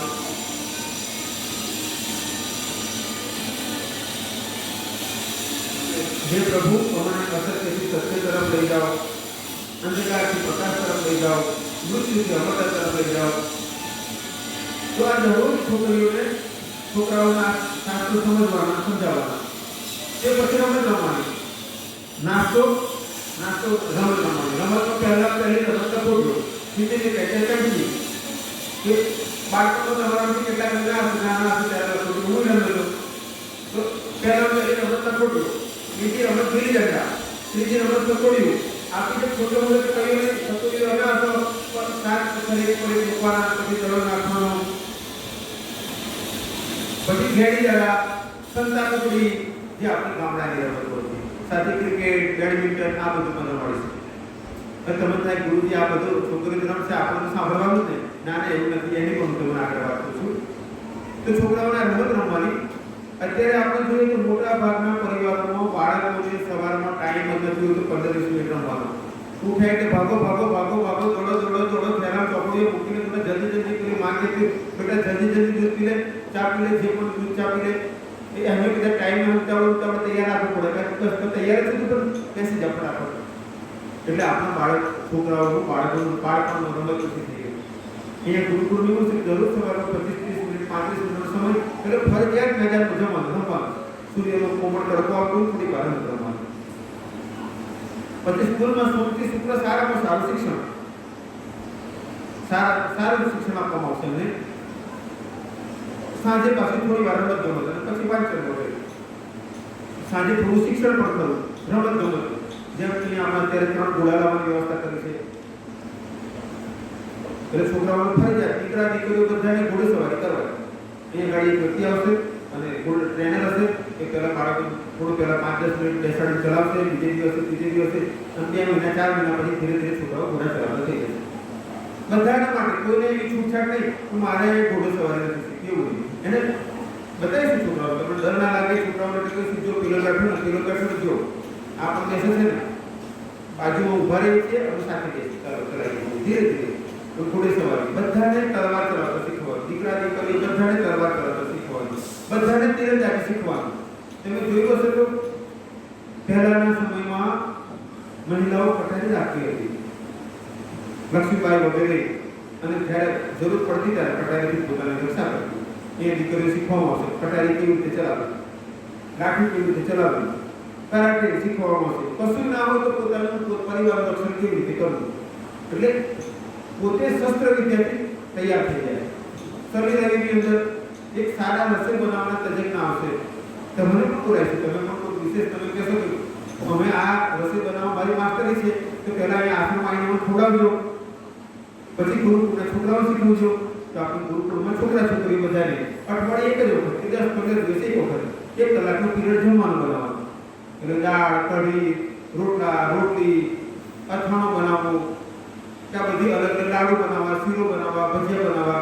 છોકરાઓ 2-3 વર્ષની અંદર તમે કહેશો, તમે દીકરો હશે તો પણ ઘેર આવશે ને કહેશે મમ્મી હું તમને બનાવીને ખવડાવું, તમે જો તમને છે તો ઢોસા બનાવીને ખવડાવું, ઇડલી બનાવીને ખવડાવું. એવી ખેતીવાડીની ટ્રેનિંગ આપીશું. એટલે ખાલી સમજાવીશું, નાની નાની ક્યારીઓ બનાવીશું અને છોકરા છોકરાઓ શીખીશું. આદુ આવી રીતે પાકે, હળદર આવી રીતે પાકે. તમને એક ઉદાહરણ કહું છું. એક વાર यहाँ पर बेंगलोर से दंपति आया था, वडोदरा ना बेंगलोर में रहता था. एक लड़का और लड़की अनुमानतः 7वीं-8वीं पढ़ते होंगे. तो मैंने उस दंपति बैठे थे और उनके बच्चों से पूछा, बेटा मगफળી जमीनથી આટલે ઊંચે થાય એટલે લગભગ 1.5 ફૂટ ઊંચું બતાવો, આટલે ઊંચે થાય કે આટલે ઊંચું લાગે મગફળી. પગલા છોકરા છોકરી જે મારી સામે જોઈ રહ્યા, તમે ફરી પૂછ્યું મગફળી આટલે ઊંચે લાગે કે આટલે ઊંચે લાગે. એટલે થોડીક વાર તો નિર્ણય ના કરી શકે, પછી એમ કહેવા પડે કોઈ આમ હાથ કરે પછી આમ હાથ કરે. એમને તે ખબર નથી મગફળી કેટલી ઊંચી લાગે. એટલે એના પિતાજી કોઈ ગ્રાઉન્ડ નટ્સ, એટલે છોકરાઓ સમજી ગયા કે એમને કોઈ જમીનમાં લાગે. એટલે મેં તેના પિતાને તમે કહેશો નહીં. જો ખબર પડે ને કે એક બાળકોને ખબર નથી કે એ આમ સમજતા કે મગફળી ઉપર લાગતી હશે. એટલે મેં પછી છોકરાનો બીજો પ્રશ્ન પૂછ્યો તો મગફળી ફોડીએ તો અંદરથી દાણા નીકળે, તમને ખબર છે? દીકરા દીકરી તો હા ગુરુજી. પછી મેં ચણાને ફોડીએ તો એમાંથી દાણા નીકળે, એ ખબર છે? તો હા ગુરુજી. તો મગફળી જમીનમાં થાય તો ચણા ક્યાં થાય? છોકરાઓ જમીનમાં. આ ભૂલ કોની છે? બોલો છોકરાઓની? આપણે બધાની, માતા પિતા, પરિવારની, સમાજની ભૂલ છે કે આપણે છોકરાઓને એવી શાળા ભણાવ્યા એને તે જ ખબર નથી મગફળી ક્યાં થાય કે ચણા ક્યાં થાય, આદુ કેવી રીતે થાય કે હળદર કેવી રીતે થાય, ચણાની ક્યારી કેવી હોય અને ઘઉંની ક્યારી કેવી હોય, મકાઈની ખેતી કેવી રીતે થાય અને તુવેરની ખેતી કેવી રીતે થાય. તો અહીંયા છોકરાઓને નાની નાની ક્યારીઓ તમને શીખવાડવામાં આવશે કે ખેતીવાડી આવી રીતે થાય.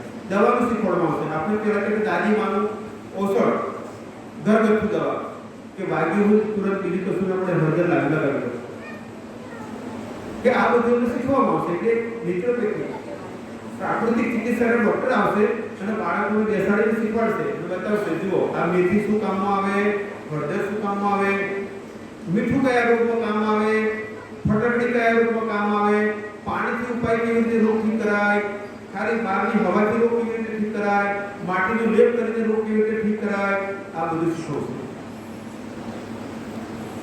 આપણે તમારા સગાવાળા કલેક્ટર કેટલા છે બોલો, તમારા સગાવાળા છે કોઈ મામા માસી એક કલેક્ટર તો કહે છે તમારે જરૂર હોય યાદ કરીને કામ લાગે. બોલો કોઈને યાદ આવે છે એક કલેક્ટર આપણા તમે કહી શકો આ ગુરુજી મામા માસી દીકરા કલેક્ટર છે. આપણે ગુજરાતની અંદર મોટા ભાગે ગુજરાતની અંદર આમાં આપણે ઘણા ઓછા રહ્યા, કારણ કે આપણે છોકરાઓ શીખવાડ્યું કે ભણી શિક્ષક બન, વધારે એન્જિનિયર બન, કોઈ ડોક્ટર બન, નહીં તો ચિંતા ના કરીશ આપણે 15 વીઘા જમીન છે બેટા તું તારે ચિંતા ના કરીશ ભણવામાં, આપણે દુકાન કરીશું, આપણો બાપ દાદાની દુકાન છે. તો આપણે ક્યાંક પાછળ રહ્યા. અહીંયા 6ઠ્ઠા ધોરણથી આપણે જે આયોજન કરીશું કે યુપીએસસી એટલે કે આઈએએસ કલેક્ટર બનવાની જે પરીક્ષા છે કમિશનર બનવાની જે પરીક્ષા છે, તે સિવાય આર્મીમાં લશ્કરમાં જે ઉપરની ઉચ્ચ કક્ષાની પરીક્ષાઓ છે એની ટ્રેનિંગ, બેંકમાં જવા માટે ઉચ્ચ કક્ષાની ટ્રેનિંગ, તો આ બધાની ટ્રેનિંગ આપણે છઠ્ઠા ધોરણથી શરૂ કરીશું. આપણે ગુજરાતમાં મોટા ભાગે શું થાય, છોકરો કે છોકરી ભણી અને જ્યારે કોલેજ થઈ જાય ગ્રેજ્યુએટ, ત્યાર પછી કોચિંગ ક્લાસ જોઈન કરે. આઈએસ બનવું છે કોચિંગ ક્લાસ, હવે પાકા ગળે કાંઠા ચડાવવા કેટલા મુશ્કેલ બોલો. ત્યારે આપણે છઠ્ઠા ધોરણના છોકરાઓ શીખવાડતા જઈશું થોડું. છઠ્ઠું, સાતમું, આઠમું, નવમું, 10મું, 11મું, 12મું કે આપણે ઘરે અત્યારે છઠ્ઠું, સાતમું, આઠમું ધોરણ શરૂ કરી રહ્યા છીએ. પછી આવતું વર્ષે 9મું, પછી 10મું. 10માં ડાયરેક્ટ કોઈને એડમિશન આપવાનું નહીં. એડમિશન લેવું તો 9માં આવવું પડે. કારણ કે 10મું તમારું ગુરુકુળમાં છે તો એડમિશન નહીં આપો, તમને એડમિશન નહીં આપે. એડમિશન 9માં સુધી થાય. 10માં, 11માં, 12માં ડાયરેક્ટ એડમિશન નથી. કારણ કે 11માં એડમિશન આપો, 11માં એડમિશન નથી. અમારા ત્યાં 9મા ધોરણથી ઉપર કોઈ એડમિશન ડાયરેક્ટ થતું નથી. કારણ કે શું થાય, પાકા ઘડે કાંઠા ચડાવવાના એટલે પછી મુશ્કેલી. તો આપણે અહીંયા એડમિશનની સિસ્ટમ એવી રીતે રાખવાનું વિચાર્યું છે કે એડમિશન પહેલા ધોરણથી 9મા ધોરણ સુધી થાય, 10મા પછી ઉપર કોઈ એડમિશન નહીં. જે છોકરા અહીં 9માં આવ્યા હોય એ જ 10મા કે 11મા કે 12મા જઈ શકે, ચાહે 15 છોકરા હોય તો 15. તો આપણે એ છોકરાઓને તૈયાર કરીશું કે સારા અધિકારી બની શકે, આર્મીમાં જાય તો સારા આર્મીમાં આગળ જઈ શકે. તો આવી આપણે ગુરુકુળમાં વ્યવસ્થા કરી રહ્યા છે. જમવાની વ્યવસ્થા તમે એ જોશો તો હું બધાની સાથે પંગતમાં બેસી જાઉં છું. મારી થાળી પીરસાય તો એટલે મિનિસ્ટર આવ્યા હોય તો એમની થાળી એક પીરસાય અને મજૂરની થાળીમાં પણ તે પીરસાય, કોઈ ભેદભાવ નથી. આપણે તમને મંત્ર બોલ્યા, ઓમ સહનાવવતુ સહનૌ ભુનક્તુ. મંત્રમાં છે અર્થ એવો અમારી ગુરુ અને શિષ્યની સાથે સાથે પ્રગતિ થાય. તો હું એવું છું કે અહીંયા છોકરાઓ જુએ કે આશ્રમની અહીંયા સંસ્થામાં ગુરુજી છે ને એ અમારી જોડે જ બેસી જમે. એટલે તમે જોશો કે બાળકો મારી આજુબાજુ બેસી ગયા છે, કે દીકરા દીકરીઓ બધા ત્યાં બેઠા હશે. એટલે પેલા એવું નહીં જોવા મળે એમને કે ગુરુજીનું જમવાની થાળી અલગ, ગુરુજી પરવરનું શાક ખાય અને આપણે બટાકાનું શાક, એવું હોય નહીં. સંતો, ગૃહસ્થીઓ, અતિથિઓ અને છોકરાઓ બધા સાથે સાથે રહે છે. જમવા બેઠા કે છોકરાઓ જોશે કે મહેમાન આવ્યા છે તો અતિથિ દેવો ભાવ આપણી સાથે જ જશે. ગુરુજી, આપણા શિક્ષકો પણ આપણી સાથે જશે અને મજૂર હશે તો પણ એ આપણી સાથે જશે. એટલે છોકરાઓમાં ભેદભાવ નીકળી જશે કે સંતો અલગ, મજૂરોનું અલગ, મહેમાનોનું અલગ ને આપણું અલગ, એ ભેદભાવ નીકળી જશે. એવો એક પ્રયત્ન છે કે સારું ભોજન હોય સાથે જમવા માટે જશે. એક કાર્ય તો સાથે કરીએ કે જમવા તો બધા સાથે બેસીએ, આપણે રહેવાની વ્યવસ્થામાં બધા રૂમ બેસી છે, એમના હોસ્ટેલના રૂમ બેસી અને ક્લાસરૂમ પર બેસી. ભણવા માટે શિક્ષકને ભણાવવાનું સાદું બોર્ડ તો હશે, પરંતુ બધા રૂમોમાં ડિજિટલ મોટી 65 ઇંચની ટીવી સ્ક્રીન હશે. એટલે છોકરાઓને વિડિયોગ્રાફી દ્વારા પણ શિક્ષણ આપીશું. આપણે અહીંયા ગાડી અલગ અલગ તજજ્ઞો આવશે એટલે છોકરાઓને સંગીત શીખવશે. આગ્રહ કરીશું એક તો સંગીતનું સાધન વગાડતા શીખો, છેલ્લે કશું ના આવડે તો મંજીરા, પણ કશું તો શીખો. મંજીરી વગાડતા શીખો, તબલા વગાડતા શીખો, ઢોલક વગાડતા શીખો, હાર્મોનિયમ વગાડતા શીખો, પેડ વગાડતા હોય છે. આપણે લાઈફની ગાડી તો બાળકોનું પોતાનું બેન્ડ બને, હિન્દુ ગુરુકુળ બેન્ડ કે છોકરાઓ પોતે વગાડે, પોતાનું કાર્ય પોતે કરી શકે. પણ દીકરા દીકરીઓને આપણે આ બધું તો શીખીશું. આવું આપણું ગુરુકુળ છે. એ ગુરુકુળમાં હિન્દુ ગુરુકુળમાંથી આવીએ છીએ. મારું નામ આ છે. હું આ કક્ષામાં કે આ ધોરણમાં ભણું છું. હું શીખવા માટે આવી છું કે મારું પ્રવચન કરતા શીખવા આવી છું. મારી ભૂલોની ક્ષમા કરજો અને મને આશીર્વાદ આપજો. પછી કહેશે કે હું તમને મહારાણી લક્ષ્મીબાઈ વિશે કહીશ. પછી બીજો દીકરો કે દીકરી કહેશે કે હું તમને ભગવદ્ ગીતાના 6થા અધ્યાયના આ શ્લોક વિશે કહીશ. ત્રીજો બાળક આવશે જે કહેશે મારે તમને આજે ખેતીવાડી વિશે કંઈ કહેવું છે.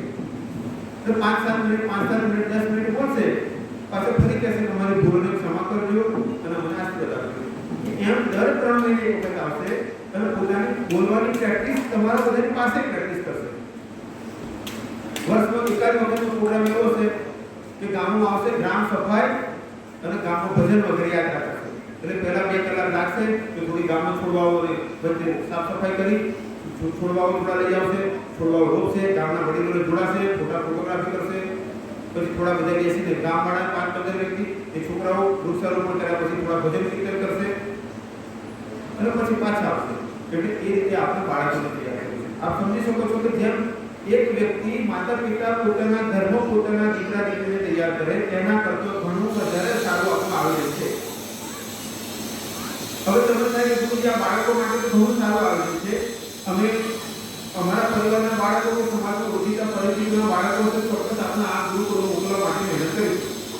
પણ અમારે તો બાળકો જતું રહ્યું, અમારે શું હવે તો ગુરુકુળનો બધા હિન્દુઓ માટે ખુલ્લો રસ્તો છે.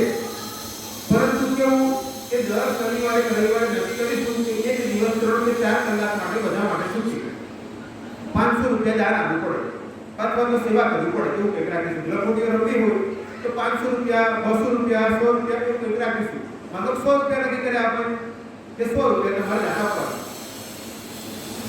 તેના લખોટી તમારે છોકરાઓ જોડે ગીર જતા રમવા 100 રૂપિયામાં ઉધાર. એટલે છોકરાઓ આજે આપણી સાથે અહીંયા ગીરજંગલ રમવા માટે કે લખોટી રમવા માટે કે સતોડી રમવા માટે કાયાવડથી દિલ્હી આવે છે અથવા તો વડોદરાથી આ બેન આવે છે અથવા તો ભરૂચથી આ બેન આવે છે કે સર્વગામથી આવે છે કે ખાનપુરાથી આવે છે જે પણ તમે આવેલા હોય એટલે તમારું એમના ગુરુકુળમાં જે પુષ્પગુચ્છ બનાવશે અને તમારું સ્વાગત કરશે. ત્યાર પછી બાળકો સાથે તમે રમત રમો, બાળકો સાથે જમો, આમંત્રણ આપીશું તો બાળકો જમવાનું બનાવશે, નાસ્તો બનાવો, બધા નાસ્તો કરો, બાળકોને પ્રોત્સાહિત કરો. એમ કરતા કરતા આપણે આ બાળકોને જે હજારો વર્ષોથી ગુરુકુળ પરંપરા ચાલી આવતી હતી, જે ગુરુકુળ પરંપરામાં ભગવાન રામ ગયા હતા, જે ગુરુકુળ પરંપરામાં ભગવાન કૃષ્ણ ગયા હતા તેવું આપણે શરૂ કરવું છે. હવે હું તમારાથી શું અપેક્ષા રાખું છું? અને આજે આપણે માતૃશક્તિ સંમેલન આયોજન કર્યું છે એના દ્વારા આપણે શું કરવું છે? આપણે અહીંયા બાળકોને સ્વસ્થ જીવન જીવવાવાળા, તેઓનું શરીર સ્વસ્થ રહે, જે પવિત્ર જીવન જીવે, તપસ્વી જીવન જીવે, મોટાઓનો આદર કરે, નાનાઓને પ્રતિ તેમનું સન્માનની ભાવના હોય અને દેશનું અને સમાજનું પણ તૈયાર કરે તેવા બાળકો તૈયાર કરવા માટે મારા જે પ્રયત્ન છે એમાં હું તમારાથી પણ કાંઈ થોડી છું તે અંતમાં હું તમને કહું છું કે જે મેં આગળ કહ્યું કે એક દોરો હોય અને એને જોરથી કંઈક મારો તો તૂટી જાય. 1000-2000 દોરા ભેગા કરીને આટા ચડાવી દઈએ તો દોરડું બની જાય. લટકીએ તો ના તૂટે. આપણે બધાએ આ કામ કરવાનું કે આપણી ગુરુકુળ પરંપરા, આપણી હિન્દુ ગુરુકુળ પરંપરાને ઊભી કરવાની છે. એના માટે 2-3 કામ છે. એક તો પહેલું કામ, આપણા મનમાં જે વિચાર પેદા થાય, તે સંકલ્પ થાય કે આ ગુરુકુળ પરંપરા હું પણ કાંઈક એમાં મારું યોગદાન કરીશ. હું પણ પ્રયત્ન કરીશ કે આ ગુરુકુળ પરંપરા આગળ ફરીથી આગળ વધે. એટલે પહેલી વાત તમે નક્કી મનમાં કરશો ને એટલે પહેલું કામ આપણું થઈ ગયું. કારણ કે પહેલું તો મનમાં વિચાર પેદા થવો જોઈએ, નિર્ણય થવો જોઈએ કે હું આ ગુરુકુળ પરંપરાને ઊભી કરું, હું કાંઈ કામ કરીશ, ચાહે પેલી કિસકો લેના જેવું કામ હોય પણ હું કંઈ કરીશ કાર્ય. પહેલું કાર્ય ત્યાં. બીજું કાર્ય આપણે સમજીએ 100% વિદ્વાન તો હું નથી, હું શીખી રહ્યો છું, હું વાંચું છું, હું વિચારું છું, પણ આપણે બધા સમજવા પ્રયત્ન કરીએ ગુરુકુળ પરંપરાથી શું લાભ થશે સમાજને, 10 વર્ષ 25 વર્ષ પછી આપણો સમાજ કેવી રીતે આગળ વધશે. હું એવું ઈચ્છું કે તમારામાંથી ઘણા આગળ જતા એવું બને કે ગુરુજી અહીંયા વ્યવસ્થા એ છે કે તમે તલવાર શીખી શકશો, વર્ષમાં 10-15 શિબિરો થશે, 2-3 દિવસથી 2-3 કલાકનો.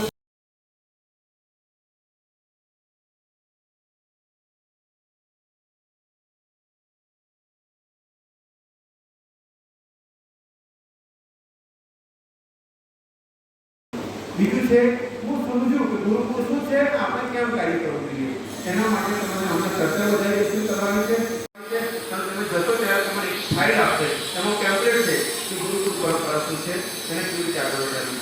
પછી બીજું છે આપણે સારા શિક્ષકો બધું તો આજે તમે જોઈ રહ્યા છો ઇન્ટરવ્યુ ચાલી રહ્યું છે અને મેં કહ્યું છે કે આપણે પક્ષપાત વિહીન કાર્ય કરવાનું છે. જે ભાવના થવું જોઈએ કે ગુરુજીના ઓળખીતા હતા ને એટલે આ ભલે શિક્ષકો લીધા, આ બેના શિક્ષકો લીધા, એટલે હું કોઈનું નામ કહીશ નહીં. જે બધા બેઠા છે મેં એમને એટલું કહ્યું કે તમારે પ્રામાણિકતાથી પક્ષપાત વગર સુપાત્ર વ્યક્તિને આપણા ગુરુકુળમાં યોગ્ય રહે એવા વ્યક્તિને પસંદ કરવાના. એટલે જો હું અહીં બેઠું છું એટલે વિચાર ચાલે છે મેં કોઈનું નામ કહ્યું નથી, એટલે એ પડતો છે નિષ્પક્ષ વિના પક્ષપાતે સારા વ્યક્તિને પસંદ કરજો. તમને જે યોગ્ય લાગે બધા ફેમિલી મળીને વિચારો મારા માટે યોગ્ય છે તો સારા વ્યક્તિઓની વ્યવસ્થા કરીએ. પરંતુ સાથે છોકરાઓની પણ જરૂર પડશે ને, દીકરા દીકરીઓ પણ એક ગુરુકુળમાં આવે. પહેલું વર્ષે બીજે વર્ષે નહીં ગાડી એવું થશે કે આપણને નામ લેવી પડશે કે ના ભાઈ હવે ઉઠાડી લાવી ગુરુજી આ છોકરાને એવો કરશો, પણ આપણે ક્લાસમાં સંખ્યા મુકાઈ ગઈ નથી અને આપણે જો ક્લાસ ઓછા છે. કારણ કે મને એવું લાગે છે બીજે વર્ષે આપણે 30 જેટલા રૂમ હશે ને એના કરતાં આવવાવાળા વધારે હશે અહીંયા કર્ણાટકના છોકરાઓ હોઈ શકે, અહીંયા દિલ્હીમાંથી લોકો અહીંથી દિલ્હી જાય, શક્ય છે દિલ્હીવાળા અહીંયા આવે, લોકો અહીંથી મુંબઈ જાય, શક્ય છે મુંબઈનો છોકરો ગુરુકુળમાં આવ્યો હોય. આવી સ્થિતિ 2 વર્ષમાં ગાડી ઊભી થઈ જશે. પણ પહેલું વર્ષ છે. બીજી એક મારે તમારી નજર જોઈએ છે કે તમારા ઓળખીતાઓ વાત કરજો, બધાને ફોન કરજો કે આવું ગુરુકુળનું આયોજન છે અને અમે પણ બધા સાથે મળીને ગુરુકુળ ચલાવવાના છીએ, બધા મળીને ગુરુકુળ. તો તમારા દીકરા કે દીકરી તમે બીજે મૂકો છો. અહીંયા જુઓ, એક છોકરા કે છોકરી પાછળ 1.5 લાખ કરતાં વધારે ખર્ચો છે. 1.5 લાખમાં શું આવી ગયું? રહેવાનું, જમવાનું, તેમના કપડાં હશે, તમારે 2-3 જોડી કપડાં આપીને મોકલવાના છે. બાકી સ્કૂલનો ડ્રેસ અહીંયાથી આપીશું, ટ્રેક સૂટ એમને દોડવા માટેનો એ ડ્રેસ અહીંથી આપીશું, યજ્ઞ કરવાનો એ ડ્રેસ આપીશું એમને, નોટ, પેન, પેન્સિલ, ચોકલેટ, થેલો, બાકી બધું અહીંથી આપીશું. માજા પડે દવા કરાવવાની તે અહીંયાથી આયોજન કરીશું. તો અહીંયા 1.5 લાખ કરતો વધારે ખર્ચો થવાનો છે એક છોકરા પાછળ. આપણે એવું રાખીએ કે 70,000 રૂપિયા પરિવારથી આપણે કેવું, અને એ પણ તમે 3 ટુકડામાં આપજો, 80,000 રૂપિયા આપણે દાનથી ભેગા કરવા. દરેક છોકરા પાછળ ગુરુકુળ 80,000 રૂપિયાથી વધારે ખર્ચો ભેગો કરે. એના માટે એવું આયોજન વિચાર્યું કે બધાને કહીશું કે દર મહિને 100 રૂપિયા દાન આપો. બોલો, 100 રૂપિયા તો પોસાય બધાને? તો હું મહિને 100 રૂપિયા ગુરુકુળને દાન આપું. પણ આપણે 100 વાળા 5,000 10,000 થઈ ગયા તો ત્યાં 80,000 શોધવા જવા પડે નહીં. અને જેના પરિવારોમાં કોઈને આવક ઓછી છે, એને પણ ઈચ્છા છે કે બીજી સ્કૂલોમાં ખર્ચો કરે છે, એટલે જગ્યાએ ગુરુકુળમાં છે રહેવાનું, જમવાનું, કપડાં, બધું શીખવાનું, ટ્યુશનની પણ જરૂર નહીં, સારી વ્યવસ્થા કરશે. આવી આખી વ્યવસ્થા આપણે ઊભી કરી રહ્યા છીએ.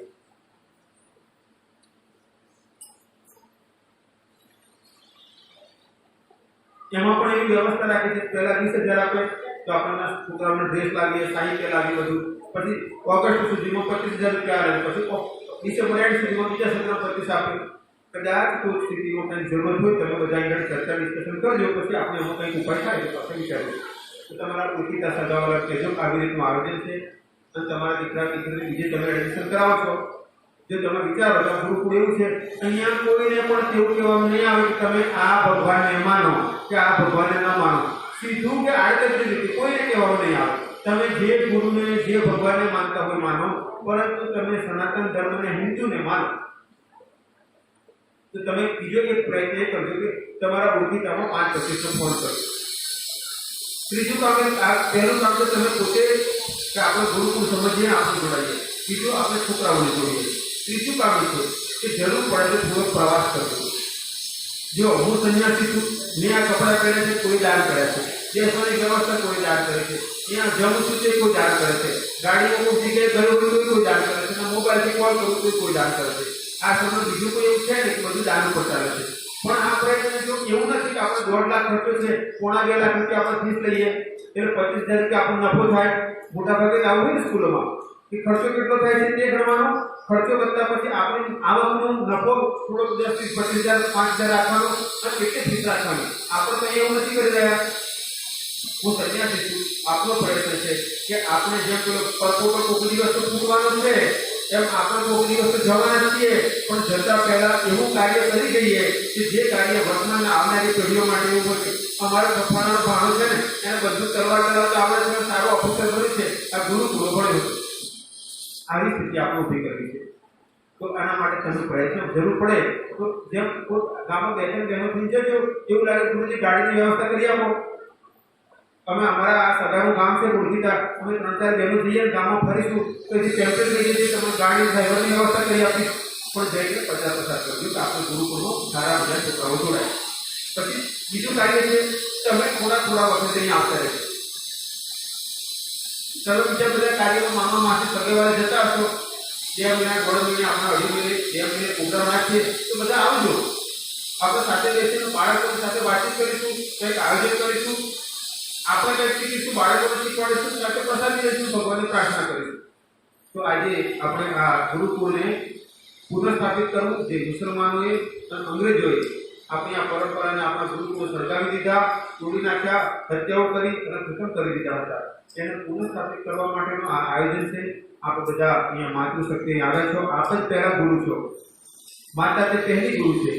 તો આપ બધા આપણા બાળકોને કેટલાક પ્રશિક્ષિત ટ્રેનિંગ આપી હશે, કેટલાક હજુ યુવાન છે તેમના બાળકોને આગળ ટ્રેનિંગ આપશો.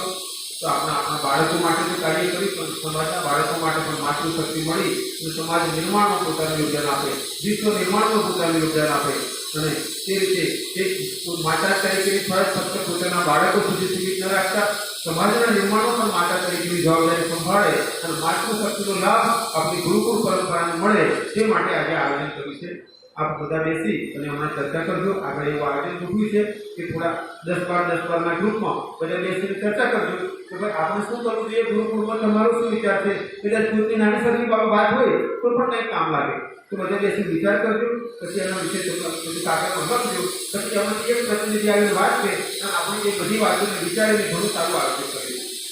હું ભગવાનને પ્રાર્થના કરું છું કે તમને બધાને ઉત્તમ શક્તિ આપે, ક્ષમતા આપે કે જેથી તમે સ્વસ્થ જીવન જીવો, તમારો પરિવાર સુખી જીવન જીવે, સ્વસ્થ જીવન જીવે. આપણે બધા સાથે મળીને સનાતન સંસ્કૃતિ પુનરુત્થાનનું ઉત્તમ કાર્ય આગળ વધારીએ. ઓમ સર્વેનું મંગલ હો, સર્વેનું મંગલ હો, સર્વેનું મંગલ હો. ઓમ ભગવાન.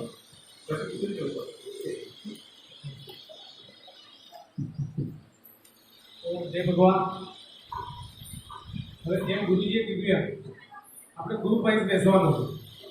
તો અહીંયાથી એવું કહું એ પ્રમાણે આપણે અલગ અલગ જગ્યાએ બેસી જઈશું. એક તો પેલા અમદાવાદથી આપણે ટોટલ 3 જણા આવેલા છે. તો 3 જણા ઊભા થાય ને બીજા પાછળ જતા રહે. અમદાવાદથી 3 જણા છો બરાબર ને, અહીંથી કાગળને પેન લઈને પેલી બાજુ જતા રહે. પછી અને સાથે શું મુદ્દા ચર્ચવાના ગુરુજીએ કીધું ગુરુકુળના પ્રચાર પ્રસાર માટે આપણે જે કામ કરવાનું છે, આપણે ગુરુકુળ માટે કઈ રીતે મદદરૂપ થઈ શકીએ. આમાં શું માતૃશક્તિ જેમ ગુરુજી એમના ઘણી બધી ઉદાહરણ આપ્યા, હું બધું કહેતો નથી, પણ એમના એટલી બધી જબરજસ્ત તાકાત રહેલી છે કે જે ધારે એ કરી શકે. તો ગુરુકુળને એકદમ સફળ બનાવવું હશે તો આપણે બધા જિંદગી આપણું ગુરુકુળ છે એવું સમજીને કામે લાગી જઈશું તો કદાચ કોઈ વાંધો નહીં આવે. એટલે જેના નામ જે પ્રમાણે ગ્રુપ થાય એ પ્રમાણે અલગ અલગ જગ્યાએ બેસવાનું છે અને એક ગ્રુપમાં 4 થી 5 જણા આવીશું આપણે, બધાને નહીં હોય જેથી ચર્ચાની અવકાશ રહે. અને સાથે સાથે દરેક ગ્રુપની અંદર એક પોતાનો લીડર નક્કી કરતા કે ભાઈ આ જ્યારે મીટિંગ પતે આપણે 10 થી 15 મિનિટ બેસવા વધારે બેસવાનો નથી. એથી સમય સ્ટાર્ટ કહેવામાં આવશે તો પૂરો થાય એ બી કહેવામાં આવશે. તો એ સમય પૂરો થાય એટલે વારાફરતી ગ્રુપ 1, 2, 3 એવી રીતે બધા અહીંયા આવીને પોતે પોતાના ગ્રુપમાં શું નક્કી કર્યું છે એનું રિપોર્ટિંગ કરશે. બરાબર છે.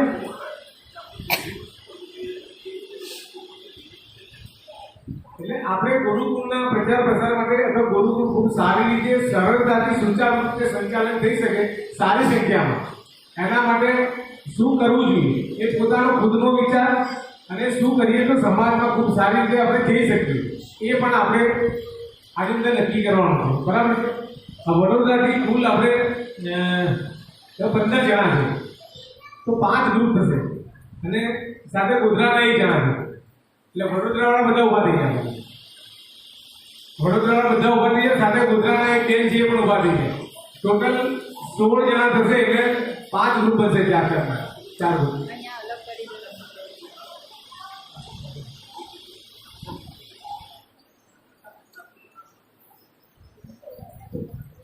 આપણે કામ કરીએ વડોદરાના 3 ગ્રુપ કરનાર. ગુરુજી કે સાત તમારી તો તમે નક્કી કરનારો વડોદરાના 3 ગ્રુપ છે અને પાછળ પેલી બાજુ છે ને ત્યાં પેલી ખુરશીઓ ત્યાં ભેગી કરીને ત્યાં બેસી જાય. બરાબર. ટોટલ 3 ગ્રુપ કરો વડોદરાના.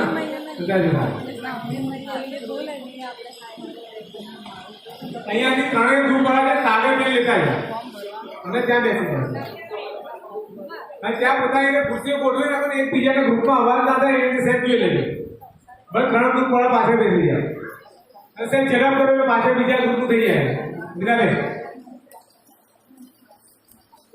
ફટાફટ પાછળ નહીં થાય. બરાબર. તો ફટાફટ પાછળ નહીં થાય. ભાઈ કાયાવરણમાંથી 21 જણા છે તો 3 ગ્રુપ કાયાવરણના થશે. 7 જણા એક ગ્રુપમાં. એટલે કાયાવરણ વાળા બહેનો છે માતાઓ છે તો ઉભા થઈ જાય કાયાવરણના. અને તમારી તમે 7 જણા ગ્રુપમાં 3 ગ્રુપ કરી નાખો અને અહીંયા વચ્ચે જ જાય એક ગ્રુપ અહીંયા બેસે કે અહીંયા આગળ બી જગ્યા કરીને થઈ જાય. જગ્યા મોટા રીતે એડજસ્ટ કરી લે.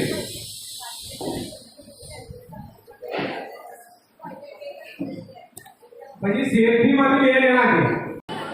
બોલવાની શરૂઆત તો આપણે કરવી પડશે ને. બરાબર. ચાલો બધા સાથે ફોરમમાં ઉભી જાય. આપણે જે ફોન પે કરીએ એમાં ત્યારે આ બાજુ કંઈ સરખાવો નહીં કરાય અને વારાફરતી પોતાના અહીંયા આવીને બોલે. હા તે હું બોલાવું છું બધા જે મારી સાથે લગેલા લાગે. ચલો અમદાવાદના ગ્રુપમાંથી ભાવનાબેન ચાલો.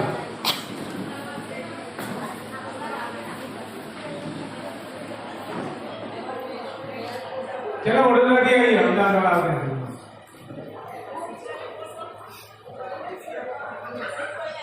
ઓમ જય ભગવાન. હું વડોદરા ગ્રુપને રિપ્રેઝેન્ટ કરું છું. એની અંદર અમારા ગ્રુપમાં છે કલ્પના આંટી, જાગૃતિ આંટી, નીલમ દીદી, અર્પિતા આંટી. તો અમારા જે સજેશન છે અને મારું નામ ઈશ્વરી જોશી. અમારા જે સજેશન છે એની અંદર ફર્સ્ટ સજેશન છે કે 100 રૂપીઝ મંથલી ડોનેશન એટલીસ્ટ 5 પીપલથી લઈને અને અહીંયા ડોનેટ કરવાનું અને એમને જે પણ પરચી કે આપવું પડે એ આપવાનું. બીજું છે કે બહુ બધી એક્ટિવિટી અહીંયા શીખવાડવાની વાત કરી તો એવું રાખ્યું કે એવરી સેટરડે અને સન્ડે શીખવાડવાનું. હવે જેમ કે હું પણ સ્કૂલમાં ભણતી હોઉં તો એક દિવસમાં 10 એક્ટિવિટી નહીં શીખી શકું. મારો ગ્રાસ્પિંગ પાવર લો પડશે. So what I am suggesting here કે you should divide activities and તો બાળકોને એ બર્ડન ના કે મારે એક અઠવાડિયામાં ખાલી 2 દિવસ આટલી બધી એક્ટિવિટી શીખવાની છે. એટલે આપણે બધી એક્ટિવિટીને ડિવાઈડ કરી દઈશું વીકલી કે જેમ કે વન ડે છે સોમવારે બધા બાળકો સ્પોર્ટ્સને લખવું છે કે શીખે છે કે બધું સ્પોર્ટ્સને લખવું આખું સેક્શન એક સોમવારે રહે. મંગળવારે ડાન્સ મ્યુઝિક અને એના રિલેટેડ એટલે જે એક્ટિવિટીઝ કો રિલેટેડ છે જે એક સરખી છે કે એકબીજાને અનુરૂપ છે એ બધી સાથે શીખવવામાં આવે તો બાળકને બર્ડન પણ ના પડે અને એક્ટિવિટી ખુશી ખુશી શીખી શકે કે one day is the sports day, Tuesday is dance and music day, Wednesday agriculture day કે ખેતી શીખવાડી કે ગાયને કેવી રીતે દૂધ દોવાનું એ બધું એની અંદર આવે. તો એવી રીતે ડેઝમાં ડે વાઇઝ ડિવાઈડ કરવું જોઈએ એવું અમારું સજેશન છે.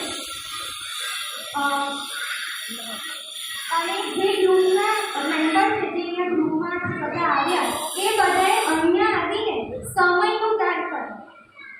ખાલી ઘરે બેસીને સજેશન નહીં આપવાનું, અહીંયા આવવાનું.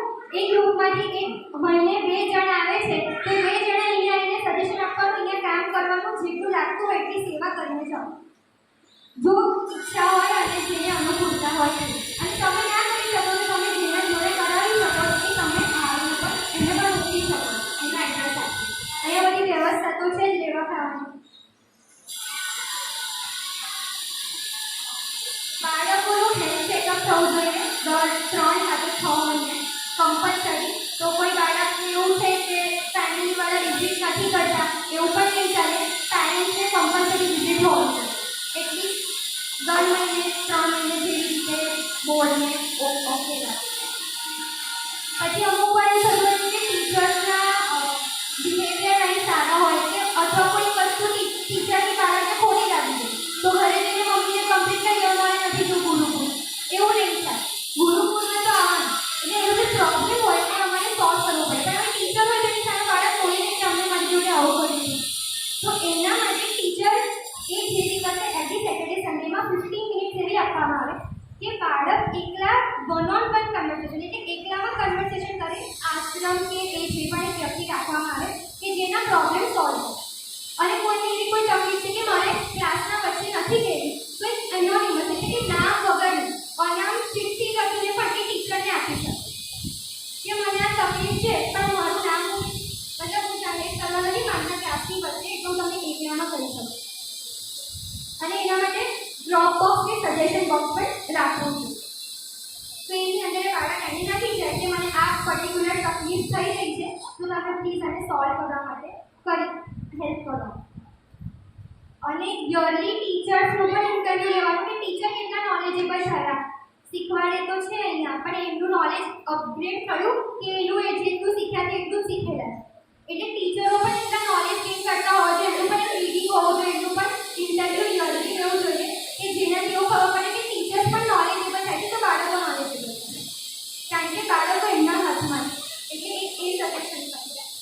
અને સ્ટુડન્ટ્સના એવરી 15 ડેઝ એક સ્મોલ મોક ટેસ્ટ રાખવામાં આવે કે જેનાથી એને એ મોક ટેસ્ટનો કોઈ એજ્યુકેશન સાથે રિલેટેડ ના હોય એમાં એ જસ્ટ ફન માટે છે. બીજો પછી એ બર્ડન થઈ જશે દર અઠવાડિયે કે 15 દિવસે મારે 15 માર્કનો ટેસ્ટ આપવો પડશે, પછી એની અંદર માર્ક્સ એડ નહીં થાય તો એટલે એને કોઈ એજ્યુકેશન સિસ્ટમ સાથે લેવા નથી. એ ખાલી એક નોલેજ માટે રિપોર્ટ કર્યું કે બાળકે શું અપગ્રેડ થયું એ રિપોર્ટ એની અંદર લખવામાં આવશે. અને એ મોક ટેસ્ટની જે પણ વધુ ડિટેલ છે કે તમારા બાળકે એનો રિપોર્ટ બનાવીને એમના પેરેન્ટ્સને સબમિટ કરાવવામાં આવે કે તમારું બાળક આટલું અપગ્રેડ થયું, આ કરી રહ્યું હતું, હવે અત્યારે આ કરે છે. અને જો જરૂર પડે તો કદાચ એક વોટ્સએપ ગ્રુપ કે એની અંદર વિડીયોઝ કેવું નાનું નાનું દર 15-20 દિવસ મહિને પર મૂકવામાં આવે તો પેરેન્ટ્સ પણ ઘરેથી જોઈને ખુશ થાય કે મારા બાળક આ શીખી ગયા. જો પોસિબલ હોય તો ટેકનોલોજીનો એવી રીતે પણ યુઝ કરી શકાય. આ આટલા અમારા હમણાંના સજેશન છે. Thank you so much.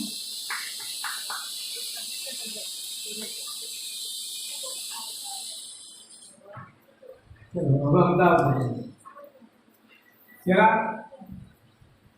દરેકે પોતાની વાત ટૂંકમાં રાખી, બરાબર, એટલે ઝડપથી જરા પતી ગઈ. અરુણાબેન પટેલ, અમદાવાદથી. સૌથી પહેલાં તો પુરુષોને કઈ રીતે મદદ કરે એમાં તો પુરુષોને પહેલાં આપણા સગાવાળાને બધાને માહિતી આપી કે આ પુરુષો આવી રીતનું છે, અમે ત્યાં કાયમ જઈએ છીએ ત્યાં આવી રીતનું બધી પ્રવૃત્તિ થશે ને બાળકોને માટે બધું થશે. એટલે સોસાયટીમાં સગાવાળાને બધાને આપણે જાણ કરવાની. પછી આપણે પહેલાં તો આપણા ઘરના બાળકોને સમજાવવાના, આપણા દીકરા દીકરી કે બહુ હોય એને બધાને કે ભાઈ આવી રીતનું તમે પહેલાં આપણા ઘરથી શરૂઆત કરશું, ત્યાર પછી જ આપણે સગાવાળા કે પાડોશીઓને કરીશું. એટલે પહેલાં ઘરથી શરૂઆત કરવાની થશે. અને અમારી ટીમમાં ભાવનાબેન, મીનાબેન ને હું 3 છે. વડોદરાનું બીજું ગ્રુપ હતું.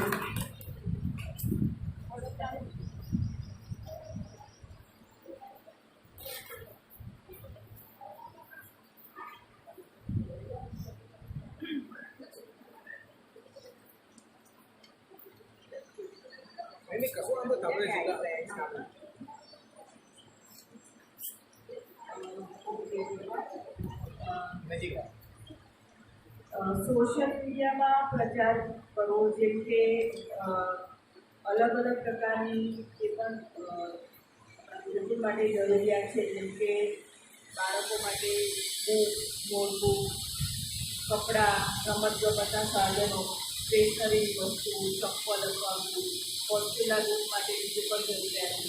તો એના માટે અલગ અલગ વસ્તુ માટે ધારો કે આપણી પાસે જેટલા બાળકો એટલા બાળકોને એક વ્યક્તિ ધારો કે દાન કરે, કોઈ નોટબુકનું એક વ્યક્તિ આટલું દાન કરે, કોઈ બુક્સનું દાન કરે. તો એવી રીતે આપણે સોશિયલ મીડિયામાં પ્રચાર કરીએ તો ઘણા બધા લોકો આગળ આવે કે ભાઈ બાળકોને બુક્સ ને બધું ઘણા બધાને ઇન્ટરેસ્ટ હોય છે. હા, એટલે બાળકોની બધી વસ્તુઓ માટે સ્પોન્સર શોધવાના, એટલે એક વોટ્સએપ ગ્રુપ બનાવવાનું, હા, કે જેમાં બાળકોની બધી વસ્તુઓ માટે સ્પોન્સર ગ્રુપ બનાવીએ આપણે. અને પ્રાચીન અને આધુનિક બંને પદ્ધતિ આપણે અભ્યાસ કરાવીએ છીએ તેવું સોશિયલ મીડિયામાં જણાવવું. પછી સારું કુદરતી સાહિત્ય છે અહીંયા, જેથી લોકોને ઇન્ટરેસ્ટ પડે કે હા બાળકો સારી જગ્યાએ રહે છે. ચાલો, જય ભગવાન.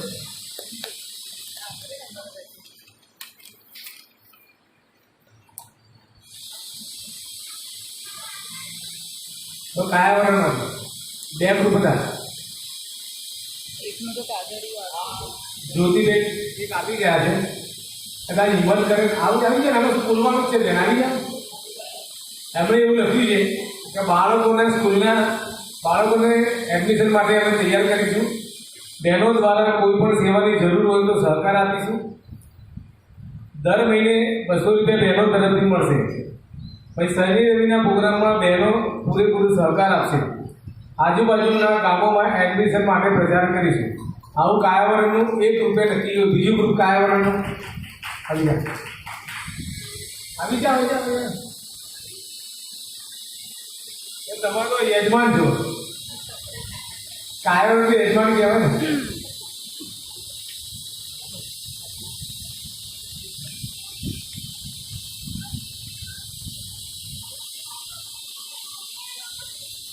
બધા બહેનો કાયાવરણના ગ્રુપના નામ ઉતારેલ છે.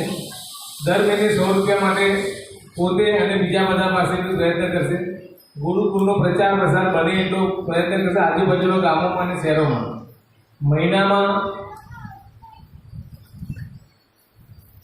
કહે તે વારે આવી બાળકો સાથે રમવા માટે ગ્રુપમાં નામ હતા ઉષાબેન, હેમલતાબેન, શોભનાબેન, મનીષાબેન, વિનેશબેન, કપિલાબેન અને સરોજબેન. આ પ્રમાણેનું એનું ગુરુકુળને વધુ થવા માટે એમને વિચાર કર્યો. ગુરુ ભાઈ કયા હોય તો બીજું ગ્રુપ હશે ને એટલે બંને ગ્રુપ આવી જાય. હવે આ વચ્ચે બેઠા છે ને આપણું ખાનપુરા.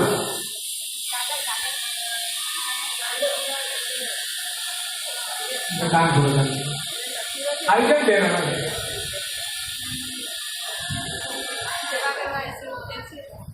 આપણે અવકાશ ઉપર જવાની વાત છે. એ મોટો તો ખરા ખાલી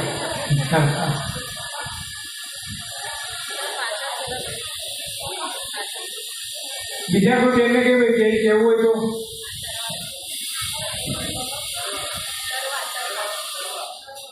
હા દરવાજા અહીંયા આવી જાય બેન, આવી જાય. કાનપુરા આવી રીતે આપણે ભજન મંડળમાં એ બધી જાય છે ત્યાં બધી પ્રચાર પ્રસાર કરશે. મારું નામ સીતાબેન છે, ગામ મારું કરવા છે. અહીંયા આ જગ્યા પર હું ફર્સ્ટ ટાઈમ જ આવું છું. મને બહુ અનુભવ નથી લીધો પણ મારી બેન સાથે છે એના કારણે અમે આવ્યા છે.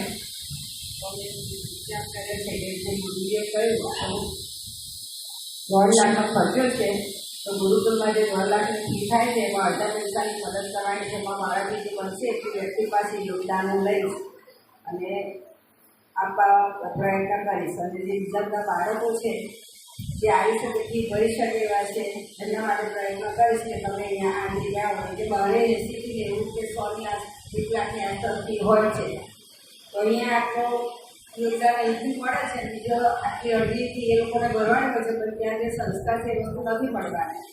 મને જ એવું થાય કે મારા મિત્ર સાહેબ કોલેજમાં સેક્રેટરી છે ઘણી વાર હું એવું કહેતી કે તમે એક વિષય 10 મિનિટ કે 15 મિનિટનો ઓછો કરાવીને અઠવાડિયામાં એક દિવસ આપણે આપણા જે વેદોને ઉપનિષદો પરની જે બધી વાતો ઘૂસાઈ ગઈ છે એ છોકરાઓને કંઈક શીખવું કરાવો. હવે વિદ્યાર્થીએ કામ નથી પડ્યું પણ આ ભગવાને કંઈક સાંભળ્યું જોયું હશે કે અહીંયા આવું કાર્ય ઊભું થયું છે કે મને બહુ જ આનંદ છે કે જગ્યાએ કે આ લોકોની આગળ પાડી શકે છે. એના માટે અમે બધી બહેનો જે બનશે કે અમે જેટલું બનશે એટલો પ્રયત્ન કરીશું અને કંઈક કામ હશે તો અમારી સમયની બદલા આપીશું. તમે અહીંયા અવારનવાર મુલાકાત લીધા, તમારા અનુભવનો બી લાભ અહીંયા મળતો હોય. તો કોઈ બેન બીજું કંઈ કહેવું હોય બાકી હોય અથવા તો આપણે ઈચ્છા હોય કે મારે આ કહેવાનું છે તો વિના સંકોચે કહી શકે છે. આપણો પોતાના પરિવારના બધા ભેગા થયા છીએ. આપણે આપણા પરિવારની અંદર જ આપણે રજૂઆત કરવાની છે.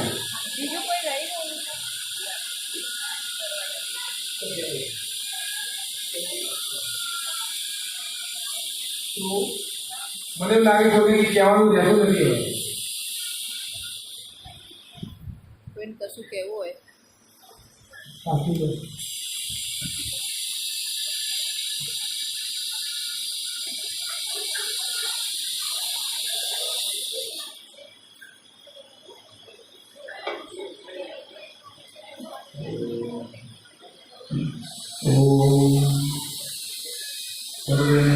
ઓમ જય ભગવાન.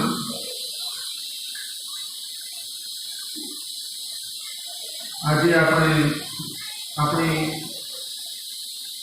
લાખો વર્ષો પુરાણી ગુરુકુળ પરંપરાને પુનઃસ્થાપિત કરવામાં માતૃશક્તિના યોગદાનથી આપણે જે આગળ વધવાનો પ્રયત્ન કર્યો છે તેનો પ્રયત્ન ભલે નાનો કેમ ન હોય પરંતુ ઉદ્દેશ મોટો હોય અને સતત ઉત્તમ રીતે પ્રયત્ન કરવામાં આવે તો ઉત્તમ પરિણામ મળતા હોય છે.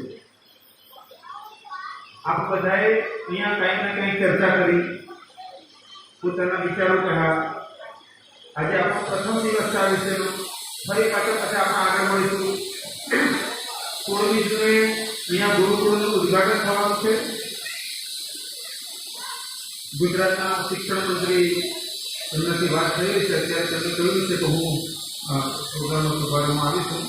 એ સિવાય પણ બીજા જે આત્મીયજનો આવશે દિલ્હીથી, બેંગ્લોરથી, ગુજરાતમાંથી, અને આપ બધાને પણ આજે આમંત્રણ મોકલાવીશું. અત્યારે મૌખિક તો તમને આમંત્રણ આપેલું છે કે 16 જૂન અને રવિવારે સવારે 9 થી 1 પ્રોગ્રામ છે. પ્રોગ્રામ પછી ભોજન પ્રસાદી છે. સવારે 9 વાગે નાસ્તાની વ્યવસ્થા છે, 1 વાગે ભોજન પ્રસાદી, અને ગુરુકુળનો આપણે ધામધૂમથી શુભારંભ કરીશું. તો એ પહેલાં વચ્ચેનો જે સમયગાળો છે એમાં બધા પ્રયત્ન કરજો કે તમે આજુબાજુના તમારા પરિવારમાં, તમારા ઓળખીતા દૂરના ગામમાં રહેતા હોય. તમારે એકાદ બે ઉદાહરણ તમારે કહું છું.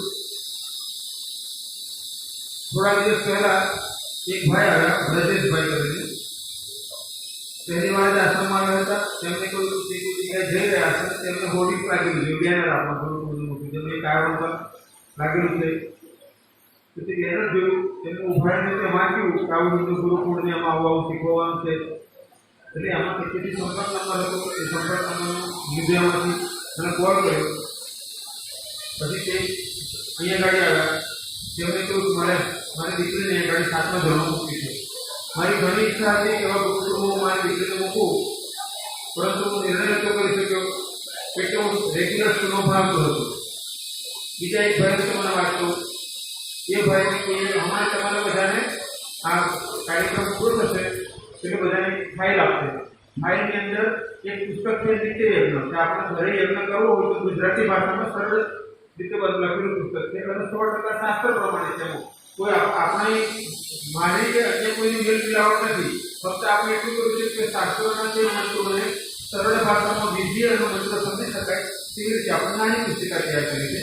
એ પુસ્તિકા આપણે હિન્દુ ગુરુકુળનું જાણકારી આપશે, કલરમાં પેમ્પલેટ આપશે કે જેમાં આગળ પાછળનું પેજ છે તેમાં તમે વાંચીને સમજી શકશો, કોઈને કહી શકશો.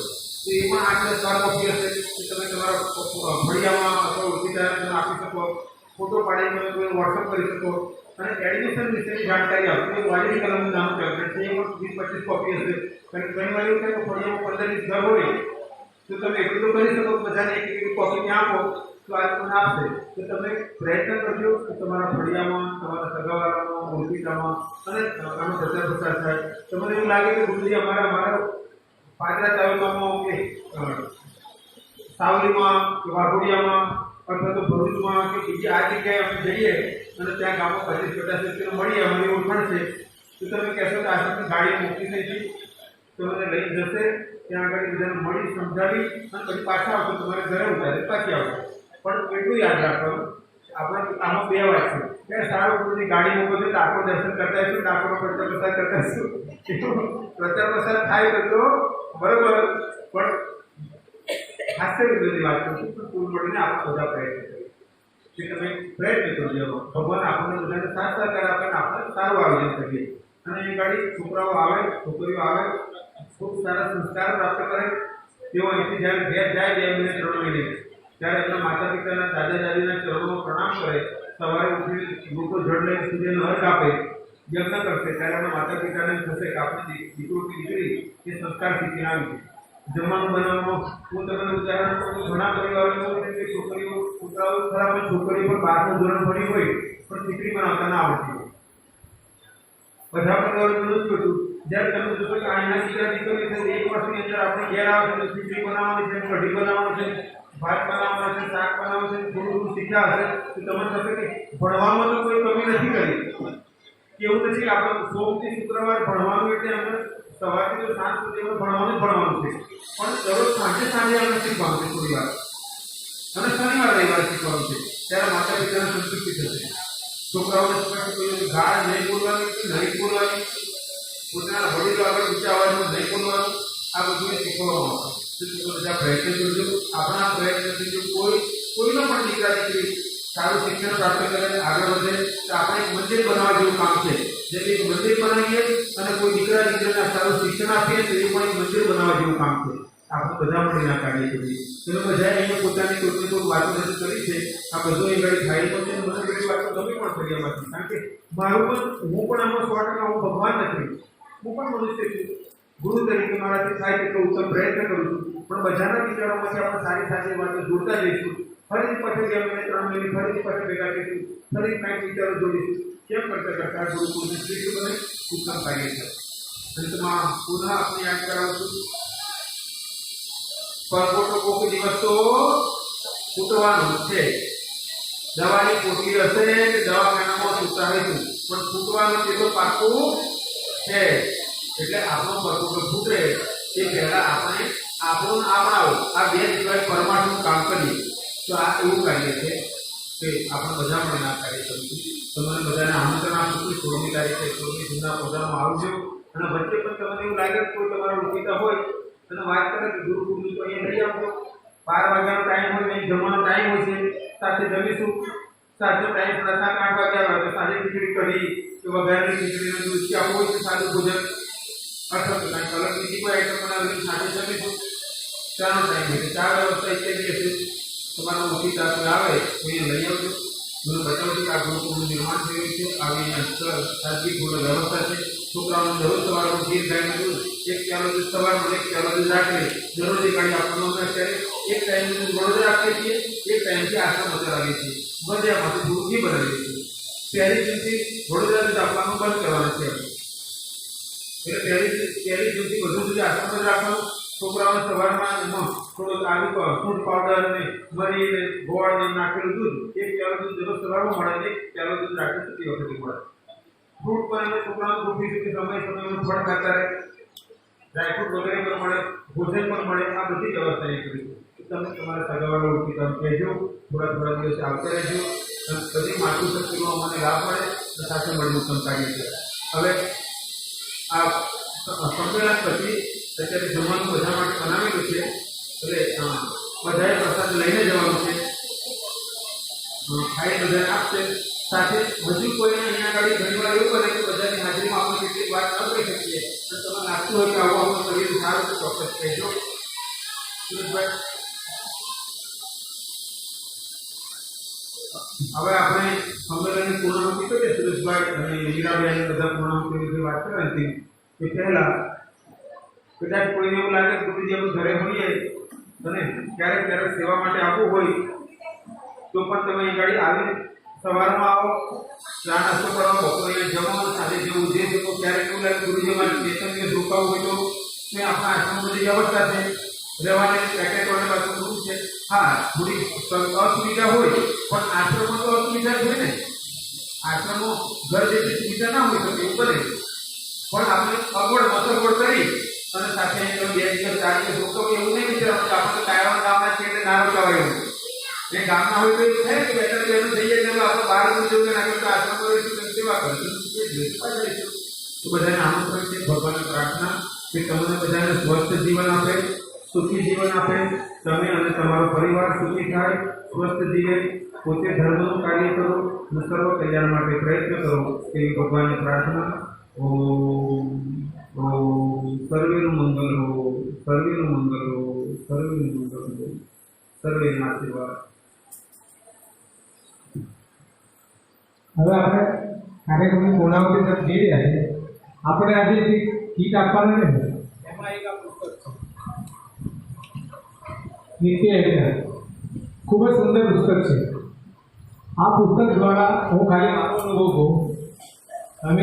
હું અમદાવાદથી આવું છું, વિજયપુર વિસ્તારમાં રહું છું. ત્યાં આપણા આશ્રમ સાથે જોડાયેલા ઘણા બધા કાર્યકર્તાઓ છે, બરાબર. અમે લોકો એવું નક્કી કર્યું, અમારી પાસે કોઈ આચાર્ય હતા નહીં યજ્ઞ કરવા માટે. અમે અમારા નરેન્દ્રભાઈ ગાંધીજી યજ્ઞને તૈયાર કર્યા, યજ્ઞ કરતા થયા.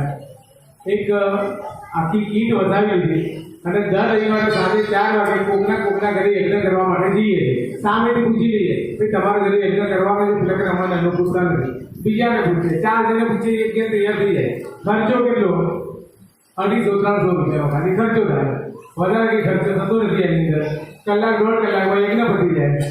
અને આનો ઉપયોગ કમસે કમ આપણા ઘરે તો શરૂઆત કરીએ, બહુ સરળ ભાષામાં સરસ રીતે સમજાવેલું છે એની અંદર.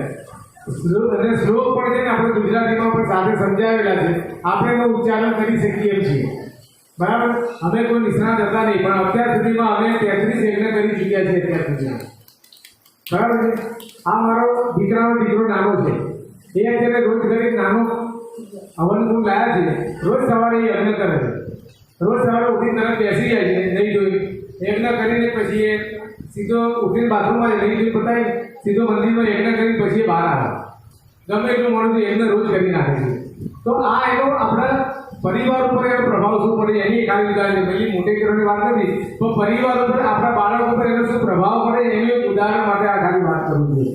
બરાબર. અત્યારે એના આશ્રમ કાલ રાત્રે 11 વાગે કીધું એટલે કાલ તારા આશ્રમ આવું તરત તૈયાર ના આવી નથી એ પણ હોય. સવારે ઉઠીને બધું ઊભો થઈ ગયો છે. તો એ કેટલો લગાવ અને આનાથી જોડાઈ જાય એ ખાલી ઉદાહરણની વાત છે. બરાબર. તો હવે પ્રાર્થના સર્વ કલ્યાણની પ્રાર્થના કરીશું.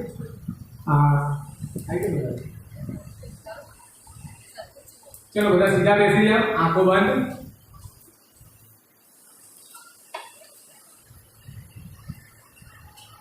સર્વે ભવન્તુ સુખિનઃ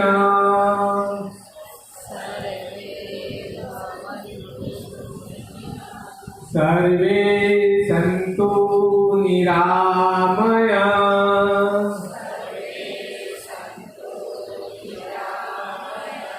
સર્વે ભદ્રાણિ પશ્યन्तु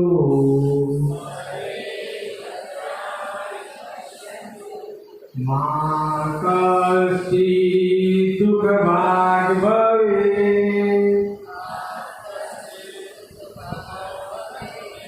ઓમ શાંતિ શાંતિ શાંતિ.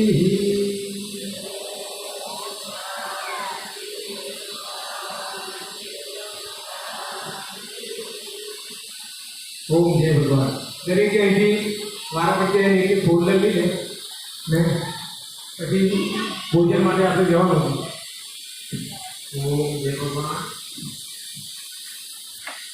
અહીંયા તમે આગળ ઉભા છે તે ઈન્દિરાબેન જોશી, પાછળ સ્વાતિબેન છે, પેલા ખાણા જોવા માટે જંબીબેન, જ્યોતિબેન, અવતારવાની બહેનોની માટે ખાનપુરાની બહેનોની આ બધા છે.